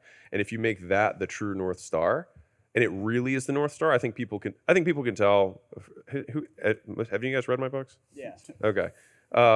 Like you could hopefully tell that like I put a lot of time into trying to make it as simple as humanly possible because I really want people to win for whatever reason. And so like I think that's the care that people could, like the engineer who like just they can tell that he just really wanted to make an amazing engine. And I think that if you put the product with everything else does take care of itself. It's just very hard because there's so many distractions. If you told me that you were buying these shoes, I would go buy those shoes. But then if you told me you started swimming, I would start swimming because they like that person as a person too. So it's a level of, there's one thing I saw back in the day called edutainment, right? Education and entertainment. And so you pair the two of those things together. And maybe the entertainment is that you're funny too, or that you're like a normal dude that picks up women that are out of your league or something, right? And then people can relate to that or see like the humanistic component that makes them have more of a deeper connection with you than just like, yeah, I read the book that he put out or whatever it might be. Good advice generalizes. So if I tell you how to do one thing very well, and then I tell you, like, you've given me 10 dating tips or whatever, if I tell you something about fashion, it's a little bit to the left, but you're like, well, this starts to generalize, so I'll start believing here. You have 2 or 3 generalizations, and eventually they just listen to your advice because other advice in general has worked.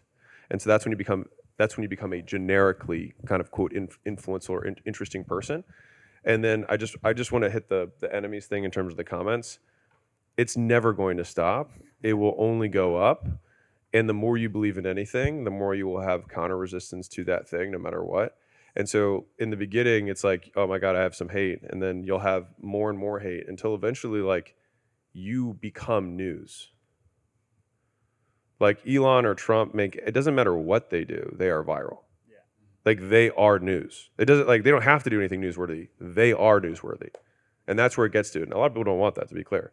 But like that's the eventuality. So I just wouldn't like hate is a part of it. Like even if something's amazing, like think about like everyone comes out and says this movie was amazing. Yeah. There's like 10% of people who come out and be like, no, it wasn't. And everybody's so upset and it's overrated and I think it's not as good. It's like, it's just, they can't. It's like, because they want, at some point, you become unique in disagreeing, and that's how they create their difference and their uniqueness. You know, I kind of think there's a way you can use the hate too to really get good.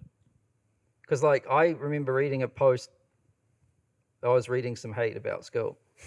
Which I do actually. I mean, if you think about it, Skool community's full of people telling me something's wrong. Yeah.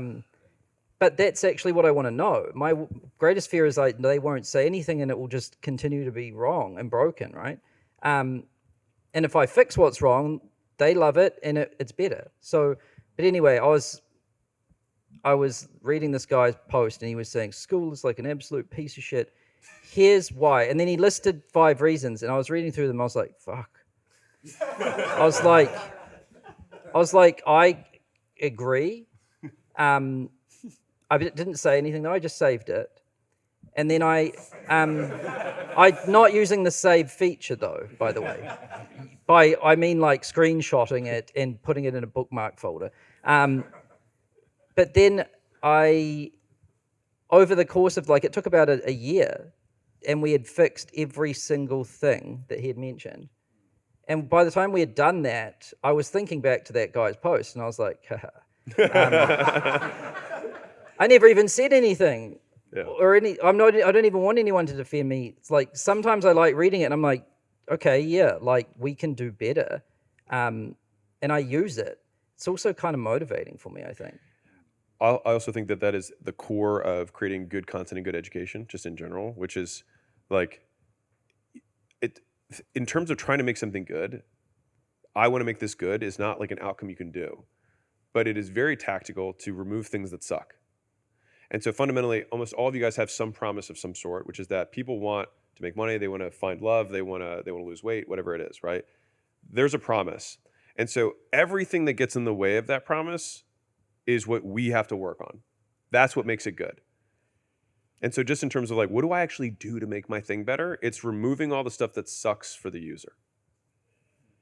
Just systematically and not stopping. Because eventually, like the perfect nirvana of this is you hit a button and you lose weight. You hit a button and you make money. You hit a button and you find love. And so the closer we can get to that kind of nirvana, the better the product is. How do you reconcile that with like, say I wanted to have like a plush cat that was kind of like a meme in my videos. How do you make your content as valuable as possible and like just as quickly as possible solve the pain that they want to solve, but also sprinkle in that personality and differentiate yourself? I mean, I think the personality will just emerge. I don't think you need to try to, like, you don't need to try to be you. If you just solve it well, it will come out. It'll come out with enough exposure. It's like you have to try to not be you. But I will say it doesn't make a whole lot of logical sense when you have, like, how the cat started is I was sitting outside eating lunch and I just had this impulsive thought and I just thought, there needs to be a cat in Skool. Let there be cat. My whole team was like, what the fuck are you talking about? We've got like 1 million priorities. And I was like, I don't care. Like, I'm going to make a cat. That's why we don't have Latin America, by the way. It is true. Like, some important things got pushed back by a week to make the cat. But people fucking love it. And it gave Skool a lot of personality, I think. And it wasn't logical at all. It made no logical sense. But I feel like it made total logical sense. We say that we value fun. And we did behaviors that aligned with that value. Yes, in that regard, yeah. It was on brand.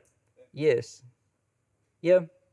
But Sam intuitively does that. That's why Sam's so good at this stuff. Like, I don't think he's thinking like, oh, what would align with the... He's like, I want to have fun, so I will make cat. And I guess what made it feel wrong was that there was a lot of problems that people were experiencing, and I was choosing to ignore those for a week to have some fun and make a cat, right? Like, but it's those little things that add flavor to something, I think. And that's Yeah. where you being you long term becomes the thing that's like, this was not an optimized tank. Well, actually, it is in terms of the fact that I picked this particular white brand, but like I just work out, and it's more convenient for me to just keep the thing I worked out on this morning on. But I don't That's all even that think is. with outfit choice any of this was ever like No, God, trying no. to be authentic. No. I was just trying to be comfortable. Yeah. I was trying to pick the most comfortable shoes, shorts, and everything, and I just tried 100 pairs of all of those things, so I wouldn't have to think about it again. The worst day of my week is when my wife has put these in the washing machine, and I have to wear another pair.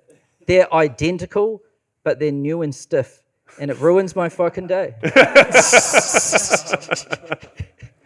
They're the same thing, but they're not as comfy. You know how denim gets really like worn in? It's purely a comfort choice, like not authenticity or anything. Yeah. Go for it. So thinking about the cult following side of things, I kind of stumbled into We can call it a community. Yeah, no, let's but go. it's- no, but it's- Let's go it's- community. it's- Let's I'm go. going in a Cult is different community direction. without like all the bad shit. No, but I'm don't worry, I'm going in a different direction. with Yeah. it. So I kind of stumbled into the Skool games because I had good relationships on Skool already. I started my Skool games group after I'd been on Skool for a couple years already. So it was I just had good relationships, and I haven't been bringing people from off platform.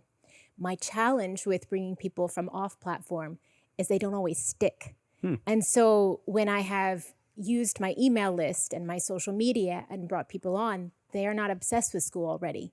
And for a freemium group to be profitable and work, people have to be in your Skool group to upgrade. They have to be in your Skool group to make use of it. And so I'm wondering if you have any thoughts on what we can do to make Skool stickier, because they do, I believe, need to be really invested in the platform. You don't have much of an audience off platform, right? Well, it in my old business I do, so I still have connection with that, and I'm not selling the same thing, but I still have tens of thousands of people. I think on I know Facebook this particular situation because I've seen you all over Skool. Yeah, I love Skool. I know. So this is a new thing that's happening, and I don't recommend it to everyone because still the main way people are winning on Skool is by bringing traffic from other platforms on, right? But there is this thing that I've started to notice that's emerging, and I call them like Skool natives. It's like their native platform, their YouTube or whatever is Skool. Yeah. And they like the form of, like every platform has a different type of way you've got to engage. Like TikTok's different than YouTube, that's different than a podcast, right? That's different than X. And you like Skool, so you don't want to go off of Skool and do this other thing. It's true. And but what's interesting is what you're doing on Skool is working. You won the Skool games somehow. Yeah. That's So maybe you can just double down on that, right? Okay. Versus trying to build a audience from scratch off platform. Yeah. Do you know what I mean? Yeah, I did start a blog. I started a Skool blog, so I have a group that's a blog that's public. It's a public group, and I am doubling down on that a little bit because it's a public. It's something that I can send people to when I make connections. But this is an issue that some of my clients have too. Who have huge Facebook groups, and they're having a hard time bringing people over sometimes. Are So these it's free still, groups or paid groups? Some are free, some are paid. So there's a gal she goes by TNT, and she has a paid group with thousands of people What's on her the churn Facebook. though? So I don't know. I don't know her That's the number numbers, because but it's normal for people to leave. By the way, Yeah. it just depends how many. yeah, Right? Like if the churn's 10% or less, it's all right. yeah, 5% or less, it's amazing. If it's over 50, there's a problem. yeah, If it's over like 30, there's a problem, really. yeah. But I have seen people go from 30 to 10, right? So instead of maybe like just emotionally reacting to it, oh, people from off Skool won't stick. Yeah, but like how many, Yeah. Because it's normal. So I'm a Skool native. That's it, and it's okay to be that. Okay, that's kind of where I landed. I honestly, I had a huge Facebook community. I had all of those things, and I left Facebook more or less around 5 years ago, and I felt homeless for a little while because I didn't have a space where I felt comfortable having a community. I didn't want to be distracted. I didn't want to show up and see a bunch of crap. And I stopped running communities. And then when I came to Skool, I felt really happy because I felt like I had a home again. I had a place where I could I could have a community and know that our data wasn't being abused. I could know that a bunch of ads weren't going to be stuck in people's faces. I really truly, like, I'm obsessed with Skool. I think it's beautiful what you're doing. I really do. So thank you. It's all right. You can keep doing it. Yeah. Okay, all right. Yeah, do more of that. Yeah. Yeah. Okay. Ooh, here we go. Hey, Goose was one of the first people we saw do the Skool native thing. He came on and won the Skool games, and he didn't bring an audience over. Yeah. Still no ads, no social media. Yeah, it's pretty cool. So it works. What I would say, there's a couple of technicals for anybody that's taking people from off platform onto Skool that really help. One of the first ones is it is helpful to have like a pinned post that's like a welcome here for a little while. Like until you get to a point where you've got a flywheel going, so maybe like 500 to 1,000 activities a day, that's cool. Then you get rid of that thing because then you're not serving the repeat people that come in. You're just serving the new guys, which might bounce. So what you do is you instead just make sure that you have a culture, like let people know, hey, go to the classroom. And in the classroom, you show them how to post, then how to comment, and then you give them a freebie. Super simple. We've never seen anything perform better than that, than just here's how you post, here's how you comment, here's a free thing for you. And then and this is also in effort to get people to level 3, because when you get them to level 3, their retention skyrockets there too. So if you just do like those couple of things, it helps a ton. Very tactical. Thank you. Value. All right. To piggyback what she said on going from off-platform to Skool, majority of it comes from Instagram for me. So I'm in the wholesaling real estate niche. So a lot of it's Instagram, like, hey, here's a nice check, go join my Skool group with ManyChat. And that works really, really well. My issue right now is I'm getting around 100, 200 people a day in the free Skool group, and I'm trying to expand that more. Now, shout out to Alex. So there's a couple days a month I get like 400 people to join my group, and I never knew why. And then I started subscribing and looking at your stuff, and it's like, oh, Alex just talked about wholesaling real estate once. It just spikes, and I'm like, there's so many more people I can bring in. And so my question for you is, I'm already getting a ton of people from Instagram, YouTube, organically into my niche. How can I double this? Because I'm trying so hard to get people organically. I'm so passionate about wholesaling. It's like, how do I get even more people on, even though it's already a massive amount? When I was saying earlier, like, do more advertising, what part? I'm trying to say this, not in a, this sounds like a douchey front end to what I'm asking, so I'm going to try and say this. So what stops you from just doing more better? Guess I could do that. Yeah. Dude, the back end of the business is really straightforward. You just, like, people wildly underestimate how much work the front end is. It's just a lot more than you think. You're like, the amount, I had a dinner 2 nights ago with a super famous guy who's a business guy, and he's just getting into social, and he's known, you'd know who he is. And he's a billionaire. And he was like, I'd really like to grow, faster. And I said, okay, how many times a week are you posting? And he was like, oh, dude, we're posting 7 times a week. He's like, how many times do you post? And I was like, 450. And he like almost fell out of his chair. He's like, 450. Right, exactly. And so it's just the comprehension of just how much scale there really is there. And there was a great little clip that went viral, which I'm happy it did. There's a Bollywood account in India that posts 100 times a day, and they get like 1.8 billion views a month on their Instagram. And Mosseri, who's the head of Instagram, has already come out and said, like, you will not get penalized in any way for posting more times. So there's all this mythology around like 2 times a day is the perfect, 3 times. As much good stuff as you can get out is what you should do. Well, when I post more, it doesn't do as well. Typically, it's just because your ideas aren't as good and you had one good idea for the day.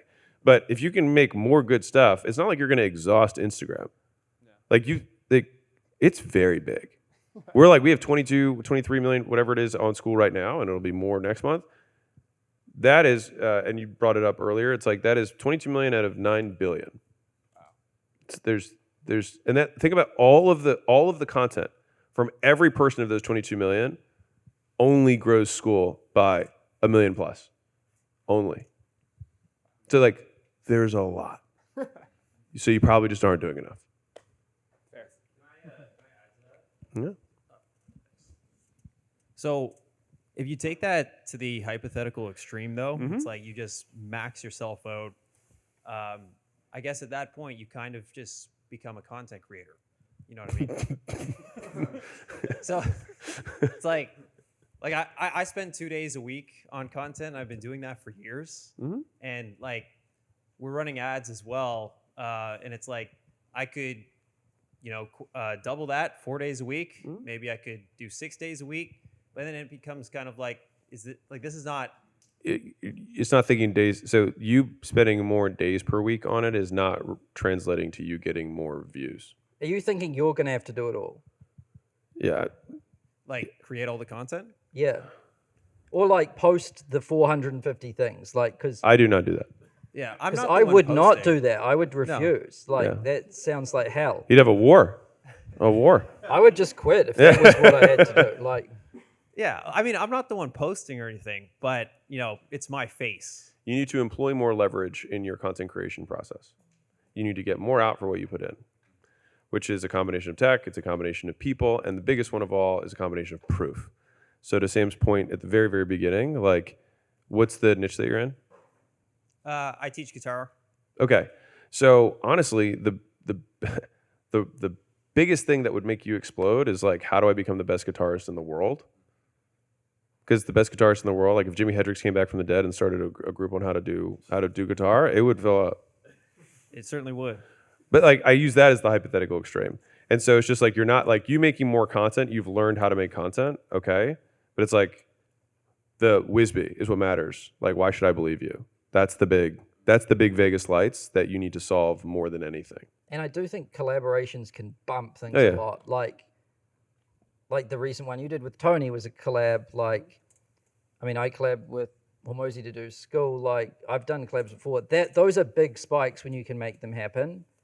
So there's more volume or a collab or just talent or some. I think the best way to do the volume, though, which I've seen the streamers do well, is you think, how can I make many things from one thing? How can I make everything from one thing, basically? So they do one long stream, and then their team takes it. They get the shorts, they get the clips, they get the YouTube video, they get everything from that. And then they get to create the volume on all of the platforms without having to come up with more ideas and make, do you know what I'm saying? Yeah. And you do that pretty good, right? Yeah, that's the leverage, is get more for what you put in. You want to quadruple dip, quintuple dip, sextuple dip. Ooh, calm down, dating guys. That's the idea. Yeah, like with Skool News, I thought, well, I'll do one call, record it, that'll be my YouTube video, that'll be my post for the week. And then I wondered, could I even make that my email? I was like, because I don't want to do all of those different things, right? I was like, if I just do Skool News, I don't need to do a post. That's the only post I do in Skool, as you probably noticed. Works great. It's the only call I do, and it's the only content I do, basically. Yeah. So it's trying to make many things from one thing. We could go a lot further, like clip it and put it out on, it's just not worth it for me versus the other things, but Yeah. Like the challenge that I've run into with that approach is the clipped content never performs as well as a piece of content that was specifically made. Like, you know what I mean? It's the nature of how you're setting up your stream/longs. Like you can set up your longs so that they can create more shorts based on like what prompts am I going to ask throughout, so I can make sure that they're more clippable. it's a two-way optimization. So like maybe you need to change the thing you're doing to be a little bit more clip. So there's some moments that are clippable, right? Right. So I'll give you a completely off the board example that'll make this make sense. So have you guys seen Family Feud? That whole show? It's a super old show. It has made a re-emergence because the format of the show just so happens to be a perfect short format.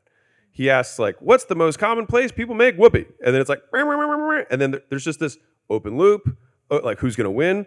Open loop, and then like it's probably a crazy answer, payoff. right? And then there's audience reaction. So it's like this very, very concise format where you get Steve Harvey's response, you get both of the team's responses, you get the person across from them's response, you get audience response. And so you have all these social cues of what should I be thinking or, as this is happening, and the suspense builds watch time. And so that show just so happens to have built in a way that has made it reemerge because they stumbled into the fact that it was a shorts format. I'll give you a different example of this. Dana White, UFC, he has a new sport called slap. I think it's called slap. But basically, it's two people slap each other. It's made for clipping. He started with that. He started by thinking, how can I make the most viral, and I haven't asked Dana about this, but I heard secondhand, so I'll just leave it at that. How can I make this a format, a sport that is built for social? And so I think to the same degree for you, it's like, how can I take what I'm doing in long and create it in such a way that it can be native to these other formats that I know have high reach? Thank you very much. The streamers might have some things you can learn from. I saw this girl, she's called like Chris Drummer. Have you seen this girl? She's a drummer on YouTube. Blonde girl? Blonde girl?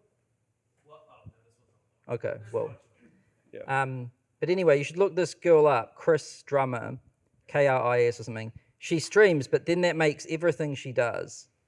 And she doesn't have to and they get good clips from it, they get good everything from it. Like millions of views on all of the things, right? Millions of subs, all of it. But it all just comes from like one stream where she's playing the drums. Also, do you let people know while are you doing lives or are you doing lives? My main content vehicle has actually been short form. Well, that changes. Yeah, Everything. You're trying to make a long from a short form? No. That doesn't work. It's like reverse engineering ads. You got to start with the long one, man. Yeah. Okay. I have long. But I think the people that are the most efficient start from the longest ones, right? Like the podcasts, the streamers, they start long and then it gets short, if that makes sense. Yeah. Yeah, hero content. But no, I was going to say, for anybody who does live stream, I have found that audiences are totally cool with you being like, hey, by the way, I'm recording an intro real quick. No one cares.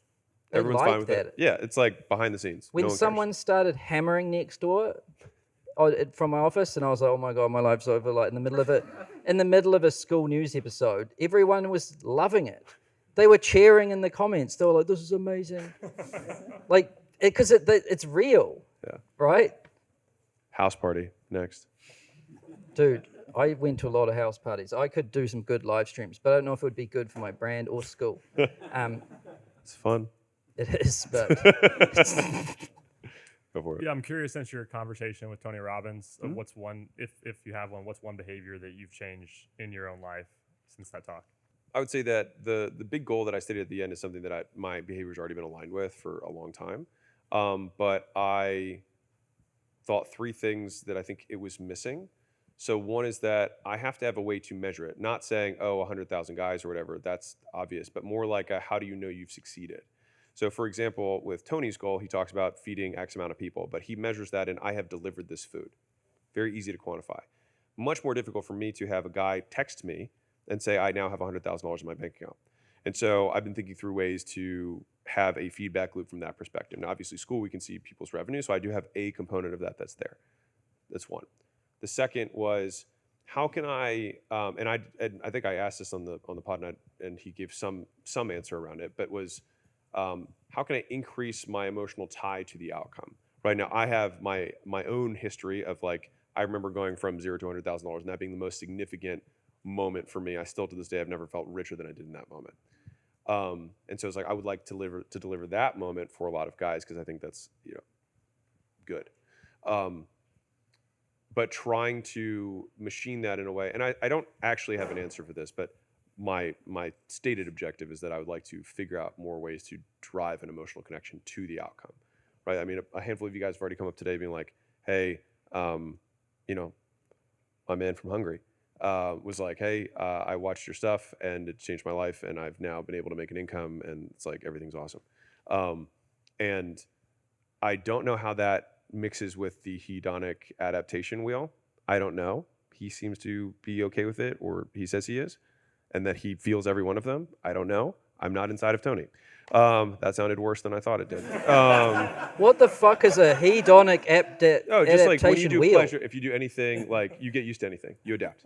Okay. Yeah, a hedonist is somebody who likes pleasure, and if you do enough of a pleasurable thing, eventually you get used to it, and it stops being cool. If you have a 5-star dinner once a month, it's important. If you do it every night, it stops being interesting. You adapt. I see. Okay. Yeah. So getting bored, kind of. Yeah. Yeah. Like the Right. stimulus basically stops being a Mm. big peak, right? Got it. So I don't know the answer to that one, but that's the second thing that I think was missing.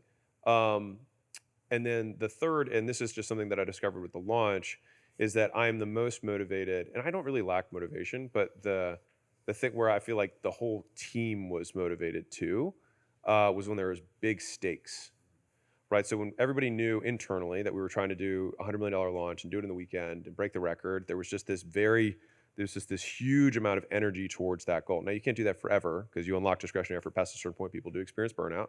And so it has to be waxes and wanes. You have to, ramp up and then kind of cool down for a minute. But I think if I'm trying to think about how I can tie stakes to it.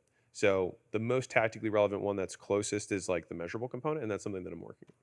The differentiators now that AI is in the mix. The more that I spend my time in the creative AI industry, the more I realize that we are moving in a direction where everyone can do everything from their own homes. It's causing loneliness, and that is a big part of why we started our Skool community. And we are doing a lot of in-person events with our Skool community. So this month we've done one in London, Dubai, New York, and LA. And they are, they're like 30-person ticketed events where it's just a dinner. What's the ticket price? About 150. Okay, cool. So we're bringing creatives together. We want to scale that to be like 250 people, and we have a lot of organic reach, so we're able to push that. Right now, we're just kind of marketing it to the Skool community. How would you look to scale in-person events? You guys are doing it right now. How would you, we're really bullish on it too. How would you go about scaling the in-person business? What's the limiter to you scaling it? As in you would like to sell more tickets? We would, the limiter is our internal capacity to organize. So we're a team of 6 right now, full-timers, but we're all content guys. So we do not have the infrastructure for it. You just need an events coordinator. Yeah, okay. Is that like a full-time gig, do you reckon, at that point? It depends how many events you're doing. Okay. And how big they are. Yeah. Okay. Because events stress me out, man. This is like as big as it gets for me. Yeah. If we do a bigger one, I need someone that will own it end to end, so I don't ever hear about it because it will stress me out. Because there's so many moving pieces. Even with one this small, it's like there's a lot that goes into it. But there's people out there, think about it like Taylor Swift. Who the hell is in charge of her events? They're happening every few days sometimes, and they're enormous, and that they pull it off. So there's people out there that just live and breathe events. Yeah. Okay. So find someone, bring them in. Who's done the bigger events, and a lot of them. Yeah. Yeah, and there's two event models. There's the I fly to you model, and then there's the you fly to me model. Obviously, depends on price point, and how much pull you have. But eventually, you can have the you come to me model, and that's logistically very straightforward. Cool. Thank you. If you wrote a book called $100 Million Product, what would the first 3 chapters look like? How did you make Gym Launch a better product than other similar products? And it's obviously a question also for Sam is, how did you make a product, which is Skool, better than similar products like Circle or Kajabi, which purportedly has a similar mission, but they just suck compared to Skool? I love the wording with this question. You want to take the Skool Kajabi one? How did you see what others did not? I think the simplest way to answer it is I just care more and spent more time, right? But then from that comes all of these things. There's a lot of things that go into it, but it starts with that. I just wanted to make the best thing, and I cared about it more than anything. More than the commercial success, more than any other thing. That was the main thing I cared about. So it was the thing I was optimizing for, instead of something like revenue, instead of growth, or instead of evaluation. Profit. Yeah, would definitely profit. Because what that meant is that schools had to lose money forever, basically. So how much does it mean to you? Well, how do you care more? What observable behavior would be conducive to caring more? Like, how do you show that you care? What is the doing of care? Jesus. I would love to. I'll answer on. I just do, and I wanted to make something really good, and I knew internally the grade I was aiming for. The products I appreciate is like Google, and Google Maps, and Chrome, and the MacBook Pro, and the iPhone, and YouTube, and I wanted to make something at that level, which is the highest level there is on the internet. And when I look at Skool, I still see flaws everywhere. I see nothing but problems. And I'm far from satisfied, because that is the standard. And so it's just, that's what I'm trying to do. That's my objective, right? Yeah. We're lucky that you see these problems. Yeah, the person who should lead an organization should always be the person who has the highest standard. And the day that somebody has a higher standard than you, they should run the organization. And so it's a competition of who has the highest standards and then who also has the ability to satisfy those standards. It's that combination. And so from the doingness of care, I remember this is super early days. Sam and I were talking about Skool, and he was explaining the amount of complexity that goes into the green dot that says that someone's online to chat. Now, we naturally are like, well, yeah, they're online. But it's like, what if they have the tab open, but they're on a different tab? What if they have it on their phone, but they're also on their computer? How long do you wait when they switch tabs? And does them being in an active DM waiting for somebody else's response change versus if they're just posting? And you're like, oh, wow, levels. And so somebody who doesn't care as much would be like, oh, they asked for a green dot. They want to see who's online. If the tab's open, we'll make it green, done. But then it just won't work that well. And then it just becomes one of 1,000 paper cuts that get you to be like, I don't know what it is. You're like, Skool just works. It's simple and it works. But it's like, for it to actually do this thing that on the surface level seems obvious, this person's online or they're not, you start to define what does online mean. And that's where the complexity comes in. And so it's actually taking things to the hypothetical ideal and not being satisfied with just I have the feature. So many people have tried to match Skool, they try to create feature parity, but they create feature parity on the surface level, but not at the depth of what Skool has, which is why everyone very quickly can be like, well, this is obviously not Skool. And that is what you would approach whatever product you're doing. It's like, sure, I have a thing on ads. It's like, but how good is it? And that's where it's all the details, all the way down. All right, let's eat. Am I allowed, Tim? All right, rock and roll. Thanks, guys.